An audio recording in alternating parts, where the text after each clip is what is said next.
Just living in them triple digits. I like adding to the triple digits. We were triple one last week. We're just double one with a 2 this week. Yeah. I mean, you don't even have to specify. Are you sure? Not that exciting. Like 100. I'm saying it's like 112. Yeah. Do you get it? Like the double ones plus the 2 is 112. Yeah, I think everybody gets it. Okay. Yeah. So we are here. And we have a guest, as you can see. Another special guest. First timer. We got a first timer. Oh, we got a first timer over here. Another first timer here. Eh? Oh, that's my fault. Nice. Mr. David Simmons. Hello. Thanks for coming on the show. Thank you for having me. He has been a sponsor for a long time. Yeah. And he also made specific cups for us, which neither of us have here. I have one there. I drink coffee out of it every morning. As do I. I drank coffee out of my Snarf Talk cup this morning. Mine just has a sticker on it, so I didn't even make one for myself. But we should give a shout out, since he is a sponsor, to, I don't think you have a name, though. No. You don't have a name? No. Come on. You got to come up with a name. Yeah. I'm the modern day millennial man. I do computer networking, cups, guns, sharpen knives. I was going to say you sharpen knives. So I'm in the process right now of sharpening a knife for Mr. Seeding Top, but I should just push that off on Why are you sharpening a knife for him? Because he doesn't know how to sharpen knives, so I'm doing it for him. I love sharpening knives. Yeah. I have a whetstone, Correct. but it disappeared. I don't know where it went. Really? I don't know how you lose a It's a big one. Yeah, I don't know how And you it's lose gone, that. and I don't know where it is. Is it in the shop? No, it's not in the shop. I've looked all over for it. Really? Is it in that extra room that you started organizing and then stopped organizing? Probably, if that room exists. Yeah, the one with all your comic books. Oh, in it. no, of course not. Are you sure? Yeah, I'm sure. Oh. I wouldn't have brought it home. But anyway, You wouldn't have brought it home? Why? no, it's an office tool. It's a farm tool. Keep it at the farm. It's an everyday tool. You never know when you need to sharpen a knife on a whetstone, Chris. Well, anyway, to promote your cup business. Yeah. What is that? What are you doing? What is it called? Cerakote. Jerry had it right last time. Cerakote. yeah. Yeah. It's a ceramic baked on coating. It's like Plastidip. No, it's not. No. It's not like No. Plastidip. Speaking of Plastidip, so our friend Pagoda, he's been on the show multiple Did he times. Plastidip his truck? He Again? Plastidipped the bottom of his truck, long the white time truck ago. that he had. Yeah, super long time ago, but it was when it was a big deal. And he Plastidipped the bottom of his truck, and everyone's like, man, that's awesome. But then it started peeling off, and course. it's like, maybe we should take that off. And it was just an absolute nightmare for him to try to remove that stuff. Yeah. So don't do that to your vehicle, No. unless you're going to do like the entire thing. Do you feel like that'd be a good idea? No. No, why not? That sounds like a Mr. Beast thing. It really does. You don't know Mr. Beast? No. It's a YouTube show. Grady loves It's Mr. a very Beast. good YouTube show. He's incredibly wealthy Yes. because of YouTube. He basically owns YouTube. And he will just like have these little competitions, and he'll be like, I'll give you $25,000 if you could make this shot. And he's just giving away money like crazy.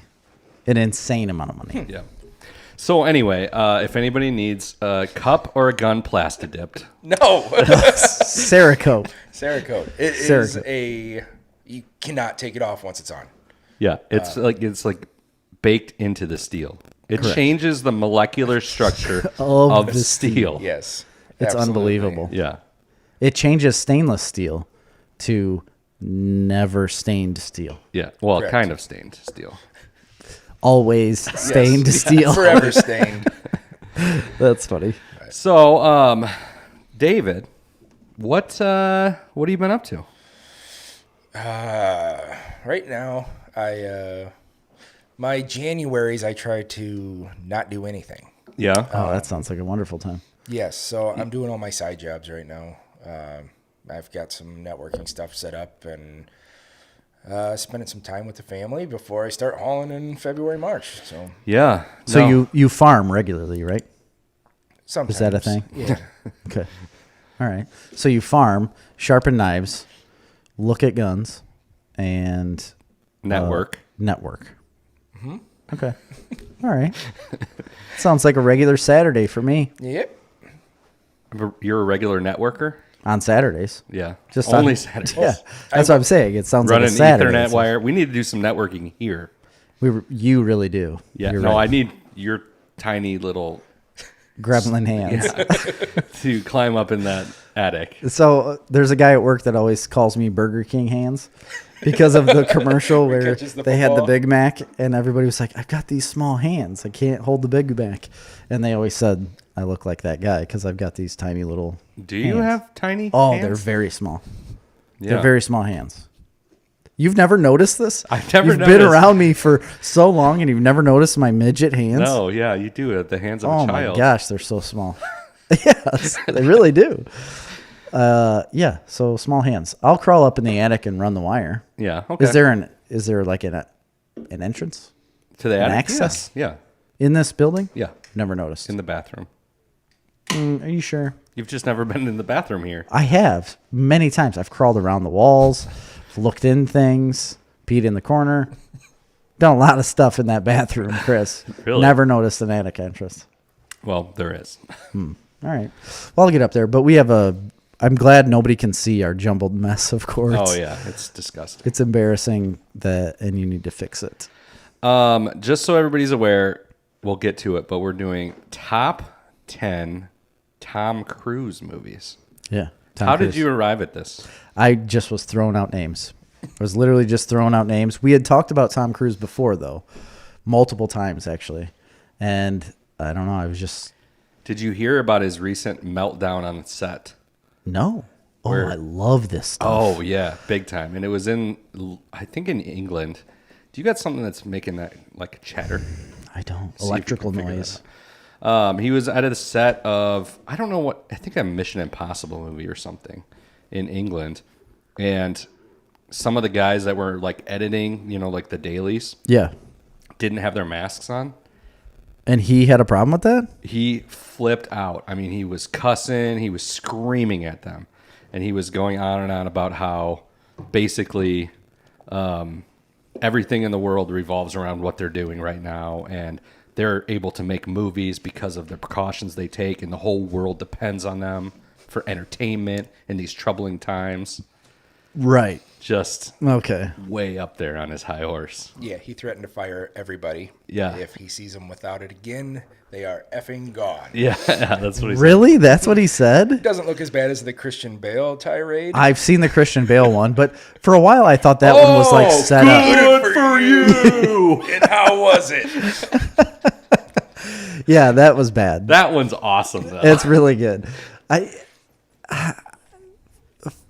You have to understand. Some of these guys, like I can understand where you are doing your job and you have to be in a certain character and you're coming on set and like you're in a certain zone doing something, and then randomly somebody like throws you off. Well- And it would be aggravating. Like if you're in the middle of doing a project and all of a sudden a kid comes up and throws something on your laptop or the computer or something like out of this world happens, right? You could get aggravated from it. So for a little bit, I can understand it. But then looking from the outside, I'm just like, man, you look like a complete asshole. You right now. you have to be number one risky business, Jay says. We'll see. We haven't We started. will see. You have to understand it from the fact of really, really rich people that literally are being told every second of their life that they're the most important thing that Right. ever happened. Here- And Tom Cruise, in his case, he's legitimately basically a god in his religion. Right. No, yeah, you are. So he's been deified. He really by has. a lot of people. So here's a fun story that I saw today about Kevin Smith. It was when Kevin Smith was really big. It was like in the early 90s and like heavy set. And he was giving a speech at a podium. I don't know if he was at a college or what he was doing. But he's giving this speech and he's talking about Prince. And he said that they were dealing with Prince and he was talking with Prince's manager. And he had asked for something. And the lady came to him and said, you have to understand that Prince has been in Prince World for quite a long time. And the way Prince thinks is not the same as you and I. He does not take in and process information the same way. He's not a normal human being anymore.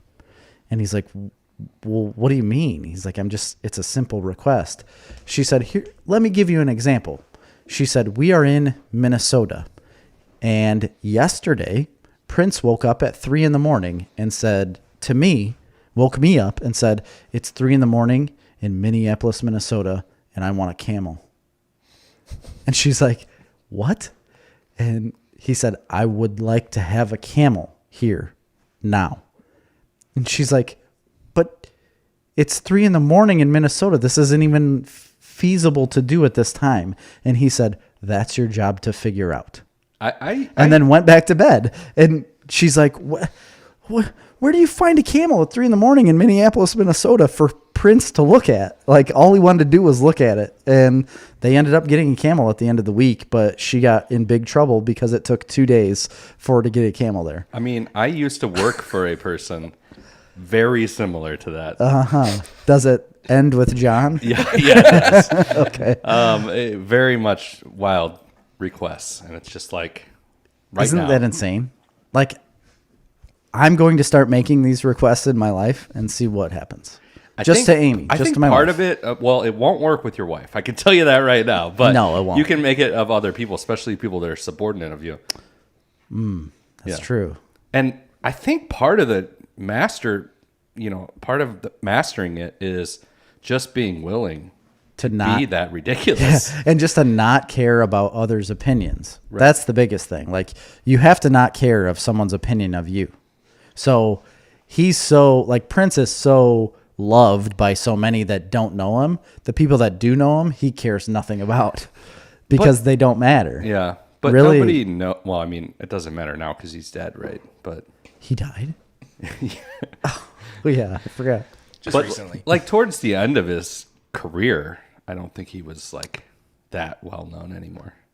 Well, I mean, I think he was still well known, The Chappelle and I Show think gave him a resurgence. Oh yeah, that's probably true. that is true. But I mean, he was like in the big music, in the 80s. But in the music industry, I think people still held him at a certain standard. I like think it's above really the rest. cool that he rose to the top of stardom, and then just decided to build his compound out in Minnesota. In Minnesota, of all He's places. like, that's where I'm from. That baffles me. I've never been a huge Prince fan myself. Didn't he do the soundtrack for like Batman? One of them. Yeah, the Did first Batman movie was a Prince soundtrack. I think. Yes, it was because I remember them dancing in the street when they were doing the parade. That's a Prince song.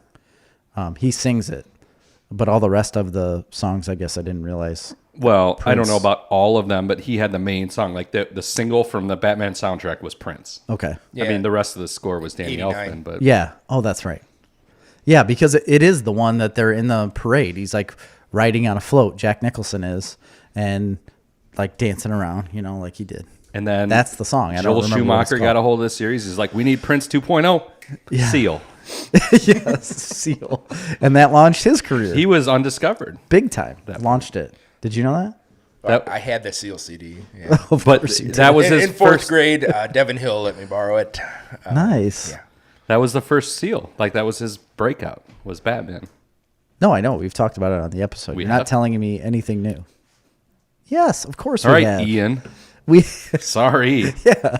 What is this Seal episode all over again? So no, I don't know. Ian really put us in our place a couple weeks ago. Really slapped our hand, made Why us they feel call it bad. Mean Gene? He was awfully mean at the time. He's supposed to be on the show too. He is. He won that. Yeah. Well, no, he didn't win that. That was part of our things to do for 2021, right? Or like our year end. Like, what do we want to do going forward? Was to let him on the show. Yeah, that was one of our. Oh, I thought wishes for the I thought show. he won it when he got the second place in Snarf Madness. Or How something. did you do in Snarf Madness? Not well. Oh no. Better than Keith. Well, Oh, yeah. And if you want to know how bad Keith did, Yeah, somewhere here we got a Keith's trophy that we still haven't given him. this is Keith's trophy. Pretty soon you'll get this, Keith. At one point, it's a toilet bowl with a goat on the back for our audio listeners. It's a pretty good trophy. Is Yeah. it real gold? It's Absolutely. Yeah, 2,400 carat. Keith Pfeiffer, loser, Snarf Madness 2020. I mean, it sucks to suck, Yeah. That's what I've always said. It definitely does. Some days I get real down, and then I just think that I'm better than Keith. Yeah. Oh, man. I do You that and all me the both, time. bud. Every morning I think of that. Like, man, I'm glad I wasn't Keith last year. I mean, there was a pandemic came through, and this is still worse. This is so bad. Anywho. So you got some news? David? Yeah. You got any news? No. All right, I do. They released a synopsis of the new Lord of the Rings for Amazon. Did you know this? I did because I sent it to you. Did you? No, you didn't send it to me. I saw it on the interwebs. Okay. And then I posted it to our social media. Okay. I posted 2 different articles, actually. One article from Nerdist talking about like a written synopsis, and then I got a video synopsis of it, and I was like, a lot of people don't like to read nowadays. I'm just going to think this post the is video. Really interesting because I sent you that via text message, the synopsis, and I did notice later that you posted it. You did? Yeah. I don't ever remember even reading it or doesn't seeing matter. it. Huh. Anyway. Did you see the same articles that I posted? Yeah. I think the man. article that you posted is the one that I sent you. Why wouldn't you post that to our entertainment, It's a really good question. Snarf Talk website and or social media? Because it is a very good article. It tells you everything that Lord of the Rings is going to be in the Amazon world, which I don't even remember what it is. Do you? Yeah, I do. Amazon only has the rights to the Second Age. Right. Before the Third Age, which is where the movies take place, correct? Yeah, but the Third Age is like 1,000 years old. So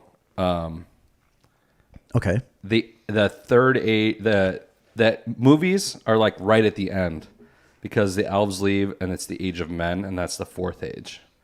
Right. So it's like way before that. I think the Third Age ends with the first War for the Rings, the first battle that they show in the movies as flashbacks. You know, when Isildur Right. So kills Sauron the first time. That's the end of the Second Age. So, but that's also like super long. So, but my guess is it's going to be the lead up to and the first War of the Rings. do you think, because I saw like an argumentative like article about how they're going full Game of Thrones with this series. Like a lot of nudity? No, like a lot of different. I don't know. No, they have said there's going to be no Hobbit nudity. No Hobbit nudity? Yeah, they literally had an article put out that was no hobbits are going Sam's to be nude. wife. She banging. She's pretty good looking. Yeah, she's got a dump truck. I tell you. I have never seen any of the Lord of You've the Rings. never seen any of them? No. Are you Well, serious? you got some Snarf homework to do. Nah. Yes, you do. You would enjoy them. Jim that I work with. Jim Bilmer. No. Oh. Hovey. Okay. He is obsessed with Lord of the Rings. Watches at least once a week. And What do you mean watches it once a week? He It's watched it. always on at his house. That's a lot of watching Lord of the Rings. loves That it. really he is. listens to the soundtrack. I have the soundtrack. Was it like Really? soundscapes? Isn't it just a lot of Gabe. noise? Yeah. Like just a lot of random. There's noises It's scored. It's scored. I listen to a lot of soundtracks. I listen to Star Wars soundtracks all the time. Well, Star Wars I can understand, but Lord of the Rings. Yeah, I have it. I don't listen to it regularly, but I buy a lot of movie soundtracks. So it's not something you want to watch, huh? Not my cup of tea. Why? What about it? I don't like fantasy. Man, Swords? You don't like No. swords? No. Sandals? Sandals. I mean, you wear sandals all the time. Those are Crocs, but Crocs are the same thing. They are, Sorry about that. except for Crocs you can put in 4-wheel drive. so like, did you watch The Witcher? No. Yeah. Can't handle you, David. Nope. I got some news cannot about that too. Handle you. Would you guys like me to leave? Yeah. No, could you it's please? fine. It's fine. So remove yourself. explain your nerd credentials then. I'm the cool guy. Well, okay, nerd culture has become the cool culture, so that would make you uncool then, right? Yeah. No, but you do nerd out about stuff, just Oh, a not lot of stuff, necessarily Lord of the Rings, Yeah. I'm more on the like guns. not anymore. No. No, he's not a gun guy anymore. But you do. It's so sad. You do have a bit of an obsessive Oh, personality. absolutely. I like to. You find go down something- rabbit holes. Yes. And then you extremely obsess over them. Yep. And then you completely abandon them. Absolutely. Yeah, that's David. I get proficient. Very and then proficient. I go to the next thing. Which is fun because if you have a question about something that you're in at the time, he's already been in it 2 years ago. He'd be like, "Oh yeah, I got everything that you would ever need." Or for if he this, hasn't, and I've you know that abandoned he it." will be into it, and then he will exhaust all resources of it. I've never had that happen yet, though. I've only been in the situation where I'm like, "Man, I think this is really cool." He's like, "Oh, you like audio? Do you need cameras, microphones, Also, audio I will platforms?" let you know that I had all of this stuff prior that you have here Yeah. piled on the desk to set up to record audio for I remember this. a band. Ronnie's band. Yeah. Oh. He was So- going to record for a band and produce them back in the day when I was not a good husband and would travel around with a band and just do whatever I He was wanted. an ultimate groupie. I was. I was. But neither of you were in this band. No. Not I at mean, all. I You were sang the with sound him. guy. Yeah, you had, and you were the sound guy. I was but- in a band in high school, and we had a sound guy. Do you remember Eric Anderson? No. Yes, Yeah. I am related. Really? Yes. Oh, that's It's his brother. Me. That Yeah. he's from like north of Seneca, I think. It's the only brother he's ever had. Well, and his brother, Curtis. Oh, right. Oh, I didn't know he was your brother, too. Yeah. Ugh, that's He a joined the little bit of a military. slide Yes, mark. he He was did. a military man. Oh, I like him better then. Yeah. Yep. I think he stayed in for a while. He was home for a while working at Casey's in town. Oh. And, Wait a minute. Curtis Anderson. My class. I know him. Yeah. Now I remember all of this. I don't remember. I don't know Eric, but I know Eric was Well, older. that's because you're young. I am small child, just young, much younger than all of you. a seasoned veteran. So far from death compared to you two. It's amazing. Me and him actually hung out in high school. You were just a wee little lad. I know, doing my own thing, living the best life. We actually share a birthday. You Chris and do. I, Yeah. Yeah. You do share a birthday. I forgot all about that. Basically Because I twins. text both of you on the same day. Because I remember that. That's the only reason. It's the only reason I text any of you. I got there's one time a year I could knock out 2 birthdays at once. I don't remember my wife's. I Actually- don't remember my kids. But And my cousin has the same birthday as you too. So I send two of my cousins. So I send 4 text messages on the same day to 4 different people. me and David also share another strong bond. I will tell you this. You do. It's In- your shoe size. No, in high school Socks. we had basically the same vehicle. Yes. Not exactly. I had a Mercury Cougar With and the he 5 had liter. Or Oh. yours was the 4.6 or? no, mine was a 4.6. Yeah, see, I had the 3.8. I remember but your the Cougar. No, he had a Thunderbird. Thunderbird. But they're basically the They're same car. Okay. I was going to say, because I thought yours was a Cougar. Nope. He had the Cougar, which Oh. was a burnout machine. Yeah. And then I had the Thunderbird. Diamond studded Cougar. That's what we called it. Diamond studded Cougar. And I had the Wonderbird, as I like to call it. Okay. Yeah. They were the same vehicle, except they had a little bit of different, like the rear window was a little different. Yours Yeah. was sloped and mine was straight. Yep. Love that car. I had that car till I was like 24. I still have mine. Really? Yes. You do? Yes. So I sold mine I didn't to know that. I sold mine to a guy that worked for me at the time. Okay. And whatever, he used it, and he was only working here like 9 months out of the year, and then in the off season he'd go back to Mexico, but didn't come back, and so I would store it here. Mm-hmm. Anyway, so he had it for like 4 years after I sold it to him, and then it kind of just eventually took a shit, Yeah. and he took it to the junkyard and got $500 out of it, and then 2 years later I see it driving around Morris. No way. Yeah, I swear to God. Somebody bought it out of the Diamonds- yeah, junkyard? somebody bought it from the Coal City junkyard. Or one of the employees at the junkyard. Whatever. They're like, look at this. Somebody threw this diamond in the rough. This diamond studded Cougar. Mint. So that happened to my truck in Verona. I wrecked my 2-wheel drive, standard cab, short bed Dodge Ram. Had a sweet paint job. It did have a sweet paint job. Well, what happened to that paint job is it was okay, but then a bunch of girls from high school thought they'd go around playing pranks on people and like mark up people's vehicles and stuff when they weren't like around, and they put Nair all over the hood of my truck. That seems legit. Yeah, well, it ate all of the paint off my hood of this truck, and it made like swirls and took the top coat off. It ruined the hood of my truck. I mean, it was already going bad, but it made it much worse. So that happened to a guy, not the Nair situation. Yeah. But something similar happened recently to a guy that works for me.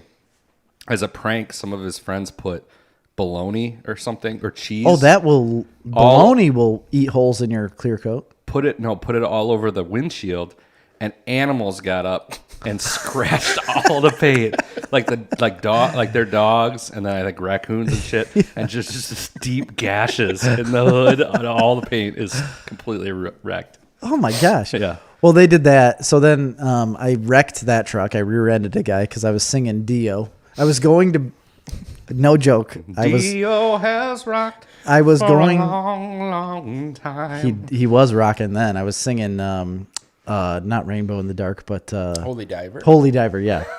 I was singing Holy Diver with Mr. Sean Johnson and Molly. Kaminsky. Yes. She was in the middle. Sean was on the other side. We're singing Holy Diver. I didn't brake when I should have braked, and I rear-ended a guy. Also hit a double mailbox that shattered my windshield. Rear-ended this guy, and it busted everything in the front of my truck. The driver's side tire wouldn't turn anymore, and I started leaking oil real bad. Didn't know I was leaking oil. I drove it all the way back from Stavanger because I was at Prairie Creek Golf Course, basically. Prairie Lakes, yeah. He was turning in to go to work, and I rear-ended him. The guy screamed at me because he just got his brakes fixed, and he was so mad. Anyway, I drove it home because I thought it was fine. And I called my parents on the way home, told them about it. And my dad's like, is it leaking oil or anything? I said, no, all of that's fine. He's like, all right, put it in the garage and we'll look at it in the morning. I put it in the garage and we go back in the morning and there's oil covered the whole floor. And so my dad was mad, obviously. And then he's like, we can't fix any of this. It's junk. We're taking it to the junkyard. So we towed it up to the junkyard, and it was probably 2 weeks later, uptown Verona, a guy was driving my truck around. I tell you what, I mean, the problem is it wasn't a Cougar, because I totaled that car 3 times and then had like 4 or 5 other fender benders. Mint. Rock and roll, man. That thing was mint. I would just go to the junkyard, get new parts, put them on, rock and roll. What I didn't tell you that is like, so what I was going to buy, we were on our way to a costume shop in Ottawa, and I was going to buy a Batman cowl. That was the whole reason we were on the road. That's the whole reason why we were going there. It was almost Halloween, and I was like, I have to have a Batman cowl. Like the original Michael Keaton 1989 Batman cowl. I needed to get that. So I got in a wreck, but then the next day I went back, and I did get that cowl. So, Ooh, you even went back. oh, yeah, I went back. Jay says, not sure if David remembers, but he painted an awesome picture of the twins from the movie The Shining. You still doing paintings? I haven't been doing paintings lately. You were doing The Stencil art. Yeah, he's talking about the stencil I do art because remember Nate had them, or Nate told Jay. You did a Boba Fett one for me. Yeah, it was sweet. It used to be hanging up here. Yeah, it's hanging at my house now in my where my comics are. And Amy and I have one of Grady. That was the first one I ever did. Yeah. So I know. I have it written on there. And then Kyle said, First good one thing to it do. wasn't my car. Because it wasn't, but it was his girlfriend's car. Oh, it was? Yeah. Oh, okay. Good to know. Yeah, anyway. So anyway, that's so Lord of the Rings is happening on Amazon, and they put out a synopsis of that. I got a piece of news. Okay, go for it. Netflix, one of my favorite stocks that I've owned, which I've owned for a while now, just exploded. It did? It just 20% in one day So you can quit. at like a huge earnings report. So you can quit everything, and we can just sink a bunch of money in this Not podcast. that I don't have that much in it. But they blew up. Do you know why? Because they just crossed 200 million subscribers. Is that a lot? Yes. Okay. Disney Plus has like 80, which is still a They lot. do, but that was in the first In 1 year. 200 million subscribers. They raised their prices at the same time. Is their price raised? Yeah, they raised it the other day to $13.99 a month. I can't afford that.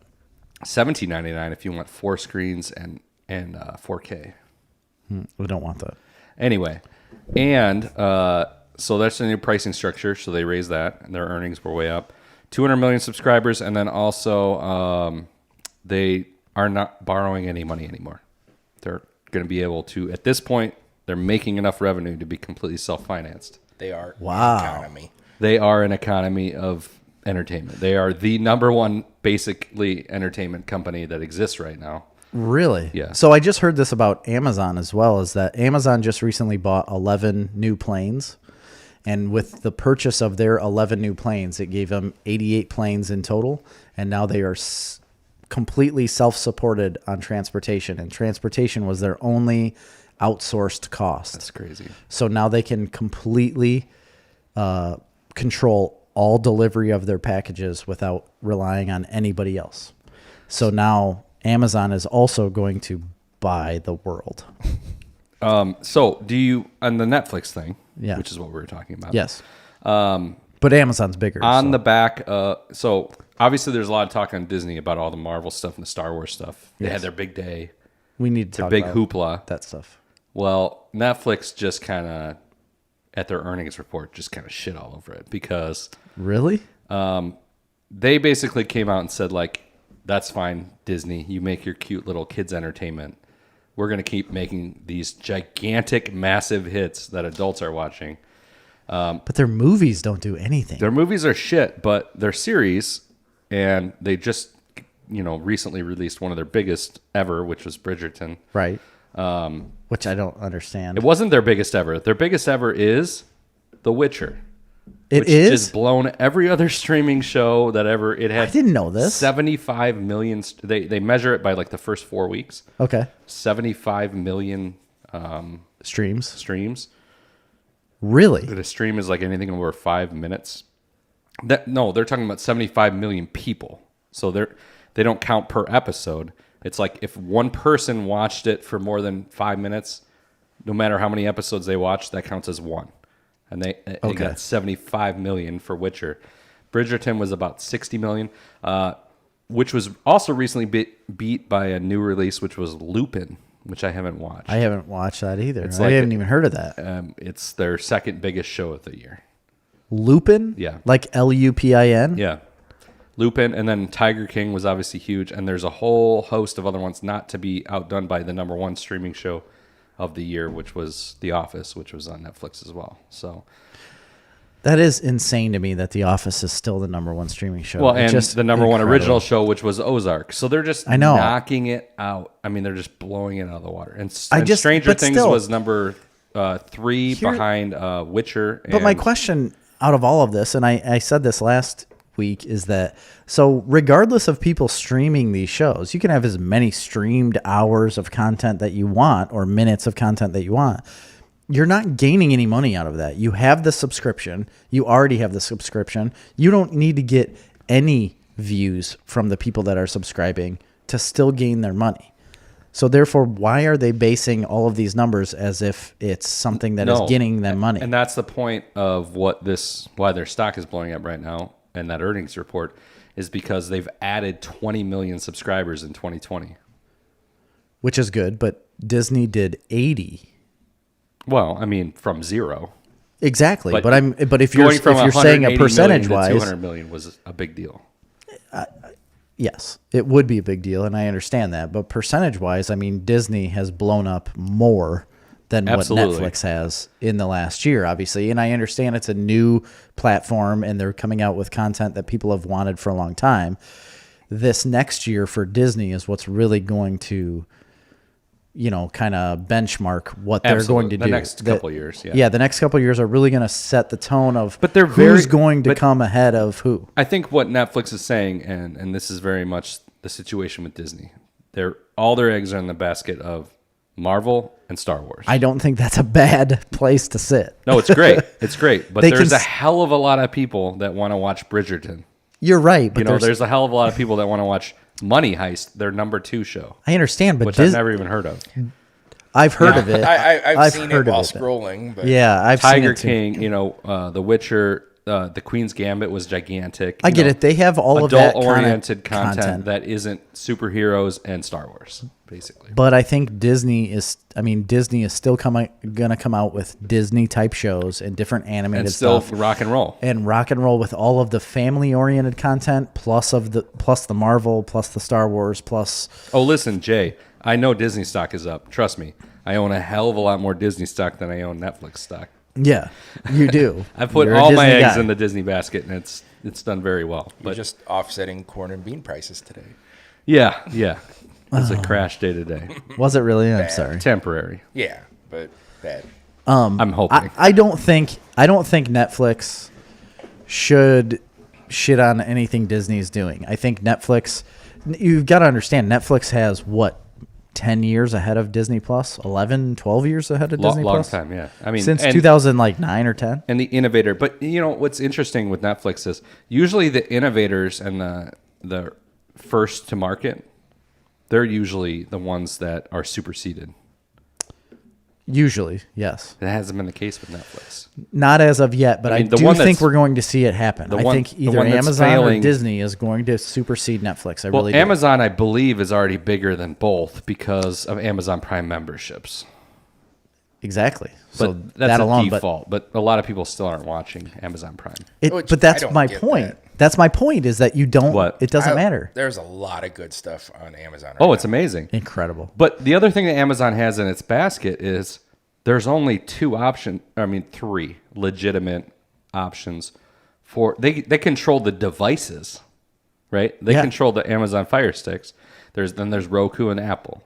Right. And Apple's got a minuscule share Yeah, that's of not. that market. They don't have anything. Hey, Are I you know an s- Apple TV yeah. guy? I know some other I've never people done that that. got it, but to be honest, I mean they're less than 10% of the share. Well, let me probably. ask you though. How do you feel about Apple TV? I've never had it. The I new mean, OS is really nice with the Apple TV Plus. so you can still get the Amazon Prime. And, Yes, everything. But you can.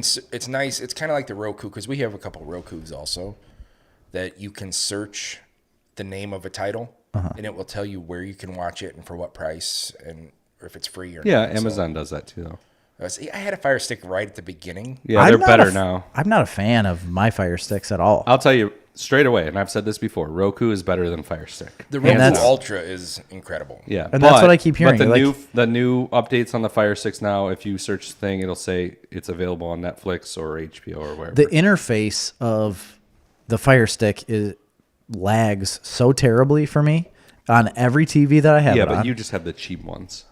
I have the more expensive. He has the DVR one, didn't I you? do have Yeah. the DVR one. Yeah, I bought them off of Amazon Prime Day. yeah. I don't for know, $20, but they were Prime. It was Prime Day, but it was the more expensive version for a cheaper amount of money. but it's still the stick. They make a Fire TV, which is a better product. Okay. Yeah, I don't have that, but I do have that black box thing that I never use. That is garbage. It really is. I don't. Well, I asked you about it, and you said it was garbage. I would never suggest it to anybody, and I thought it was going to be my saving grace. I thought it was going to be like, this is where it's at. And, man, I really... Channel Master DVR. That's what you need. It Okay. hooks to an antenna. You're solid. Really? Mm-hmm. Write that down. Remind me after the show, because I'll forget. Told you like 300 times. And I have forgotten every single one of those times. All right, more news because we got Tom Cruise stuff and we're running out of time. You're right. So, second little piece of news that I have is that Spider-Man 3 started filming again, and they started filming outside. And since they started filming outside, I believe it was in Vancouver. Where the corona doesn't exist. Right. It doesn't exist there at all. People are watching, right? There's eyes all around watching things, and they have spotted Charlie Cox, who was who? Daredevil himself in the Netflix TV show. And I also heard a little rumor that Elizabeth Olsen I didn't hear that one. has said that she has a role in Spider-Man 3. So Kevin Feige and anybody else, nobody has said that Daredevil was going to be involved with Spider-Man 3. There has been speculation, but now they have literally seen and have pictures of Charlie Cox walking in and around their sets. They haven't got any video or pictures of him filming, but he was there when they were filming. But can little assume, do you know, he actually lives in Vancouver. maybe he does. I don't know. He was just walking to Starbucks. He's Jerry. pretty hardcore British. So I think he lives in London. You're just assuming that. And British people live everywhere. And you're just assuming he lives in Vancouver. No, I know he lives in Vancouver. No, you don't. I Fact checker. Look that Chris up. is right. But anyway. Born and raised in Vancouver, actually. No, you're The making accent that is up. fake. So, yeah, Charlie Cox was there. he's an actor. Hopefully. He lives in Connecticut. That's the truth. Really? Yeah. Jeez. Of course he would. In the Hamptons. Connecticut? It's the Hamptons. Connecticut is such a shithole. The Hamptons is in New York. Oh, that's close. So hopefully we see I don't know if a that's Daredevil. true, by the way. I just said that. Oh, and I all right. have no idea if that's true. But I did watch this show about the Hamptons called Royal Pains. Oh, yeah. Yeah. I love that show. It's a very good and show. our good buddy was in that. Who? Fucking the Fonz. Henry Winkler? Yeah. Remember you Our good buddy? Well, you high-fived him. I high-fived him and told him, don't jump the shark. That's, I'm sure like, he's I don't- never heard that before. I know. either. I'm pretty sure we No, are he not gave him good a dirty buddies. look. Yeah, I'm pretty gave sure him the we are not dirtiest good look. buddies because of that. He's notoriously like a very nice person, and you managed to piss him off. Oh, yeah. Him and Billy Zane all on the same day. Dude, Zane's a dick. you have no idea. Yep. He certainly Nobody in the world has ever pissed off Billy Zane more than Jerry. is.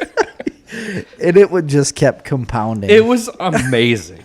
And I'm just sitting here watching it because I wasn't blackout drunk. Neither was I. I remember it. I remember all of it. Anyway, I'm just watching it on the sidelines and just the needling. It was of something. Billy Zane. It was something. You really didn't do anything. I didn't feel like I did too much. You really didn't. I mean, The whole bitch thing kind of you didn't did go call him over. a bitch. That didn't really go over too well, but I mean, I high-fived him. Hey, told I got him- an idea. I have all of that on video, and I have video of interviews with you after the Billy Zane incident. That's Patreon only. And we're going to release it on Patreon only. Okay. Patreon.com/snarfcomics. If you subscribe, you will get to see this video content. And I'm going to tell you, it's hilarious and it's great because you chased him. Remember? I did. Oh, I do remember this. Yes. I chased him. Well, and they laughed. You videotaped that? Yeah. I didn't know that. They left and they went to the wrong door and they couldn't get out. So they had to They walk came back. back. And then you chased him and then you jump high-fived him. I know. I did. So they were walking away from us, and I kept saying, Billy, Billy. And I'm running after him. And then that's when they turned around, and I thought, oh, no. Like, I thought they're like He his thought Billy guys. Zane was going to kick your ass. I did. I really did. I was like, I'm fully committed now. There's no turning back because I'm sprinting towards this man. And I thought like they were going to tackle me down. Turns out But he's I not ju- a security level celebrity. Yeah, he really isn't because No. I jumped. He's and just like 40-year-old women ushering to tell him where his sandwiches He's are. also obviously much taller than I am. So me jumping was just him And sticking his hand up in the air. and in better shape. Yeah, probably. Yeah. So me jumping is just him sticking his hand up like this, like right above his head, and we high-fived.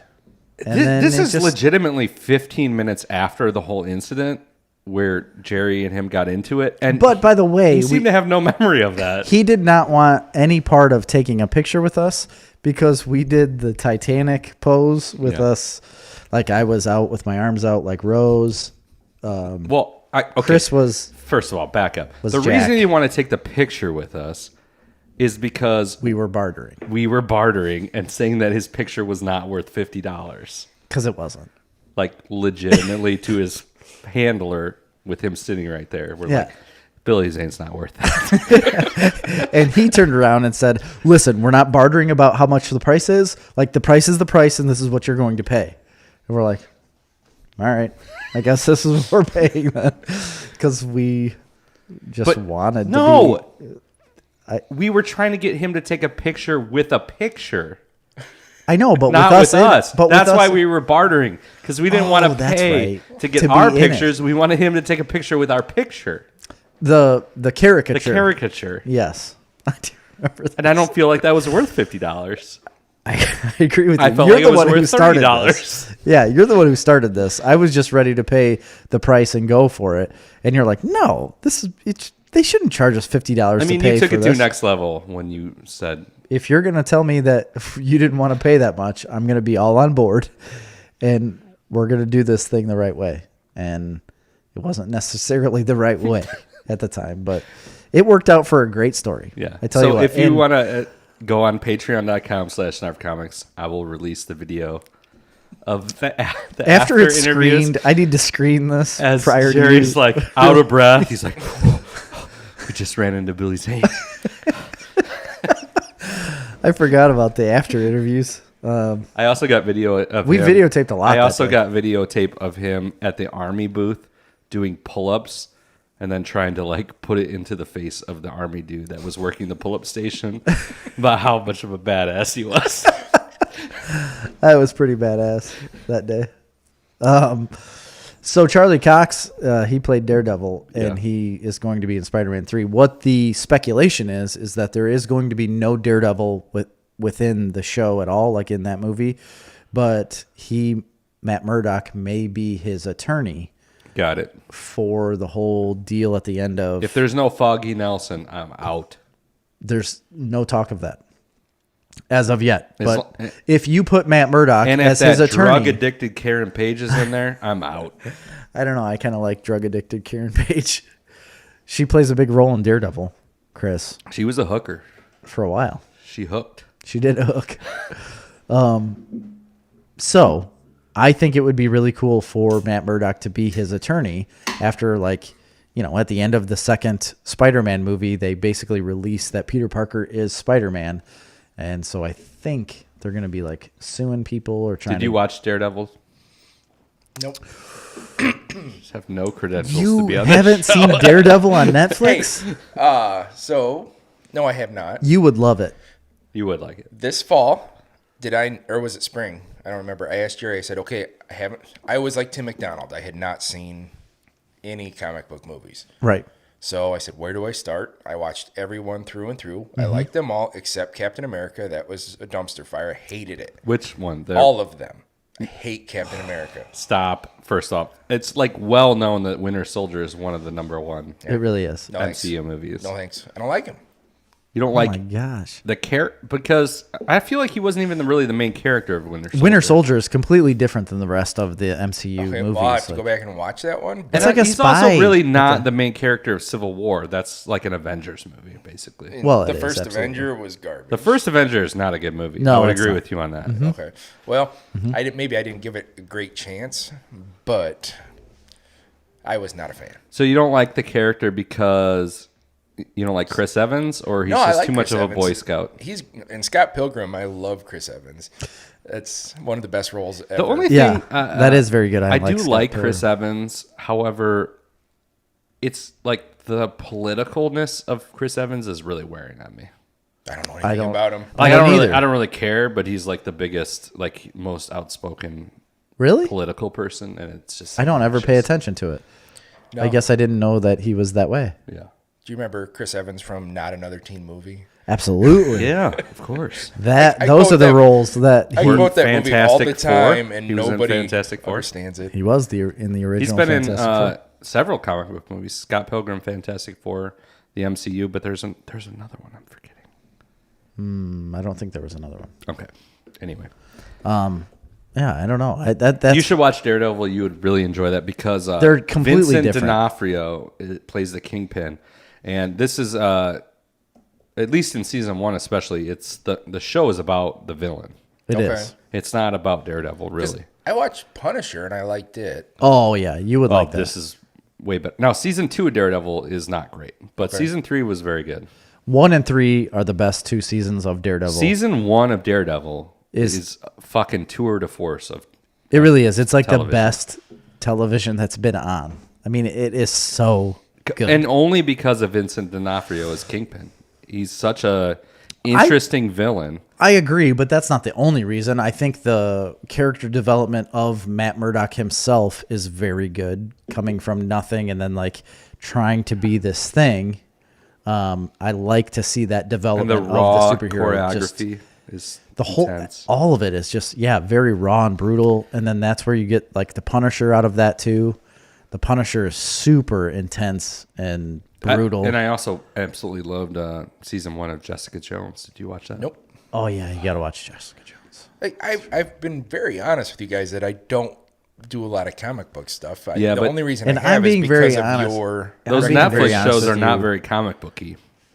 No, they aren't. They're based on it, but it's not the same. They brought it more to life, like real More life. to street level, real life. for the Especially record- Jessica Jones. 8 is the number of comic book movies Chris Evans has been in. 8. What? Well, but a bunch of them are MCU movies. The Losers. He played Jensen. Oh, yeah, The Losers, yeah. Scott Pilgrim. He was in Snowpiercer. Oh, yeah. Oh, I've been wanting to watch that. That's a series now, right? I it believe turned so. into On a series, HBO. but it came out as a movie first. Yes, but it's a series on HBO, and it looks really good. I wanna Okay, watch I it. didn't see that. He played Loki in the MCU. That might have been in Thor: Dark World. yes, but I don't remember. remember because Matt Damon played Thor for like a second in like a stage play. Yes. It might have been a situation Okay. like that. Nick Grant in Push, which was a good movie. I liked that movie. Push, yeah. That's where he hit like power. Yeah, it was fine. It wasn't good. I don't remember it. Casey Jones in Teenage Mutant Ninja Turtles. He was the voice. In one of the animated shows, yeah. Okay. The movie. Movie. Other than that, we talked about him. All right. I got one more little piece of news. Do you have anything else? No. So a show that I absolutely love that you refuse to watch is Peaky Blinders. So Oh, yeah. I don't care one bit about it. I think it's terrible. You're absolutely wrong. And it's final seen it? season. Nope. You should. I don't understand how people can't like this show. It is so good. I see you and Sarah Tafe talking about it all the time. She Or loves Sarah it too. Punky. Punkies love it. There are so many people that love this show, and I don't understand how you can't. It's brutal. It's got a lot of drama. It's got a lot of heart. It's got comedy. It's like so good. I don't get it. Thomas Shelby is the greatest character of all time. Anyway, there's one more season that is going to be made. Stephen Knight is the creator of this show, and he said that he's got one more season in the books. That will be season 6. And then after season 6, he's immediately going to come out with a movie. A 2-hour movie will finish up the series, and that's where it'll end. And it makes me really excited because watching the seasons is one thing, but I think a movie to cap it all off will just be a cherry on top, my friend. It's supposed to end with raid sirens for World War II. So it started with like the end of World War I. They were battling like the French army, and this guy was like a tunnel rat, basically. Like Thomas Shelby and his brothers like went through tunnels and just like blew them up and had combat that way, and they are super screwed up because of it. And it just follows them throughout their life as these gangsters, mobsters in England, and it's supposed to end with raid sirens in All right, World War here's II. the deal. So I think it's really cool. I will watch Peaky Blinders. Season 1 takes a little work. Season 2 builds up. I'm going to make After you that, a deal. It's just so good. I will watch Peaky Blinders if you watch Cobra Kai. Okay. Yeah. Deal. One season at a time. I only have 3 seasons. I only have like 2.5 seasons to go. Okay. Well, that's the deal I'm making you. All right. That's easy enough. I can do that. I've tried Peaky Blinders, but I've only gotten to the second episode. Then you haven't tried. I've tried. Just The second episode, and you're going to judge the entire series because of 2 episodes? it doesn't bring me in. Something's got to grab me, you know? Oh, I felt my like the gosh. same way about Altered Carbon. Doesn't grab me. This is going to grab you. I just don't know how it can't. Have you It seen grabbed it? Amy. Peaky Blinders, no. Altered Carbon I couldn't get into that either. No. I was the same way. I couldn't get into Everybody it. told us when we started Yeah. this show, they're like, oh, you got to watch Altered Carbon. I've tried 3 separate times to watch that. And I did actually too. got further into the first season. I can't do it. Oh, I watched 8 episodes of the first season, I think, which is like 2 episodes from the end, or maybe the first whole season. And none of it grabbed me. I didn't really care about any of it. So many people enjoy it. It just wasn't for me. This, I think you would enjoy so much more. You just have to give it time. Yeah. You tried to do the same thing with Penny Dreadful, and I couldn't get into that either. Well, I lost my way on that. I only saw the first 2 seasons and didn't really care for it after Well, that. people are still into that. I didn't even know it was still a thing. Yeah, I think they just said they're going to have another season. It was just the first 2 seasons that I somewhat enjoyed. The first season I really enjoyed. The second season of Penny Dreadful was like okay. Peaky Blinders, every season has gotten better than the last. Like I said, the first season was a bit of a sit for me, even, and it took me literally 2 years to get back into the show. And then I got back in the show and had 3 more seasons to watch. Watched those 3 seasons really fast. Waited like It's so one unfair, winter, though, and then that they I got to came out. watch a heavy show like Peaky Blinders, and you get to watch the brilliance of Cobra Kai. Well, I didn't make the terms. Have you seen Cobra Kai? Yeah. Oh, it's so great, Well, isn't it? I'm not all the way through season 3. Yeah. But Season 3's drags. How- a oh, little I'm bit. loving it. How do you It's good. How do you feel? What's your take on it? Oh, I like love you love it Yeah. to the point of where Chris is like ready to drop everything, give up his life, and just submit And himself marry to Cobra Johnny Kai. Lawrence. Yeah. Oh, yeah. Well, does he come with the banquet beers or no? Oh, yeah. Of course he does. He drinks banquet beers. It's a great. They are very good. And he orders them and he says, I want a banquet beer. Oh, he orders them that way? Yeah, dude. Wow. He's like the ultimate. Johnny Lawrence's character, I feel like. Is the ultimate Grundy County Yes. guy. Yes. It feels like. He's like from Grundy, LaSalle, Livingston let's counties. just put it this way. I recognize him in myself and a lot of the people that I know. Absolutely. He has seen his shit. Yeah. He has lived a pretty tough life, but he's constantly striving to do better, Yeah. even if it means he's doing it a shitty way. But he thinks he's doing awesome. Yeah. Like he's a lovable fuck up. But I just mean more so. I mean, if there's nothing that describes you, it's that. well, I just mean some more in like he is no bullshit. Like cut the bullshit. Yeah. He's not politically correct. Not politically correct. He doesn't give me a care. banquet beer. Neither. Like we don't need to talk about our feelings. Right. You What know. are those? It's a great show. We don't need to hug. We need to sweep the leg, Johnny. Yeah. Well, Right? no, I mean, Not anymore. Oh, we don't do that anymore? Do you agree with me on? I talked to him. I don't know if you saw the episode, but we were talking about it. I said season 3. The biggest problem I have is I'm not a huge fan of the Kreese character, I don't like Crease either. and it's not that I don't forced. like him because he's the villain. I just don't like him because I just don't think he's a good character. It's forced. It's yes, and it's taking away from the nuance of the show.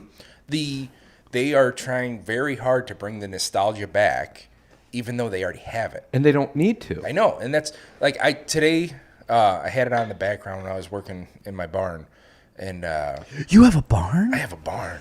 Wow, you are a farmer. Yes, actually building an office in the barn, Nice. but Can your goats come in and out of the I office? have a window that looks from the office into the goat pen. It would be cool if you made a little door so It they would. could just No. come in. Or at least stick their head in and you can feed them. Goats are fun. You can feed them your used cans. Because goats eat cans. So I went out to change their water the other night, and there was a Michelob Ultra can in their water bucket. And Whoopsies. Yep. It's a toy. Yes. Sharpens their teeth. No, I can't think of her name right now, but the female lead from the original Karate Kid. Elizabeth Shue. Yeah, what's her name in the show though? I don't know. But I know, yeah. She just came back and went to. You're supposed to be the fact checker. I know. Went to lunch with Johnny, and that's where I'm at. And like, she didn't need to come back. Like, Just wait on that. okay, because I like Miguel's mom. I think she's a good. Wait on that. Good gal. You're going to have a good experience with Okay. that. The end of the season is good, better. That's why I'm telling you the end of the season improved. The beginning of the season, there was some of those types of things. I thought the same thing as you. It all resolves at the end, and it's in a good way. Yeah, the Kreese character is, and I'm getting kind of sick of Hawk too. Oh, fuck that guy. Fuck that guy. I'm done with that kid. Yeah. But, again, wait till the end of the season. Things Wait, resolve, is Hawk things the change. main kid? No. Oh, all right. Miguel is the main kid. Oh, all right. Hawk was like his friend, and then he gets all into Cobra Kai, and then he gets a mohawk. Oh, okay. So Okay. Johnny, Is it Red Tail or no, it's a Cooper's- red hawk, red mohawk, Red Tail Yeah. Hawk? Then okay, No. I get it. Johnny takes these kids in, opens Cobra Kai, Yes. They come in, they're a bunch of losers. Of course they are. So he starts just bashing them.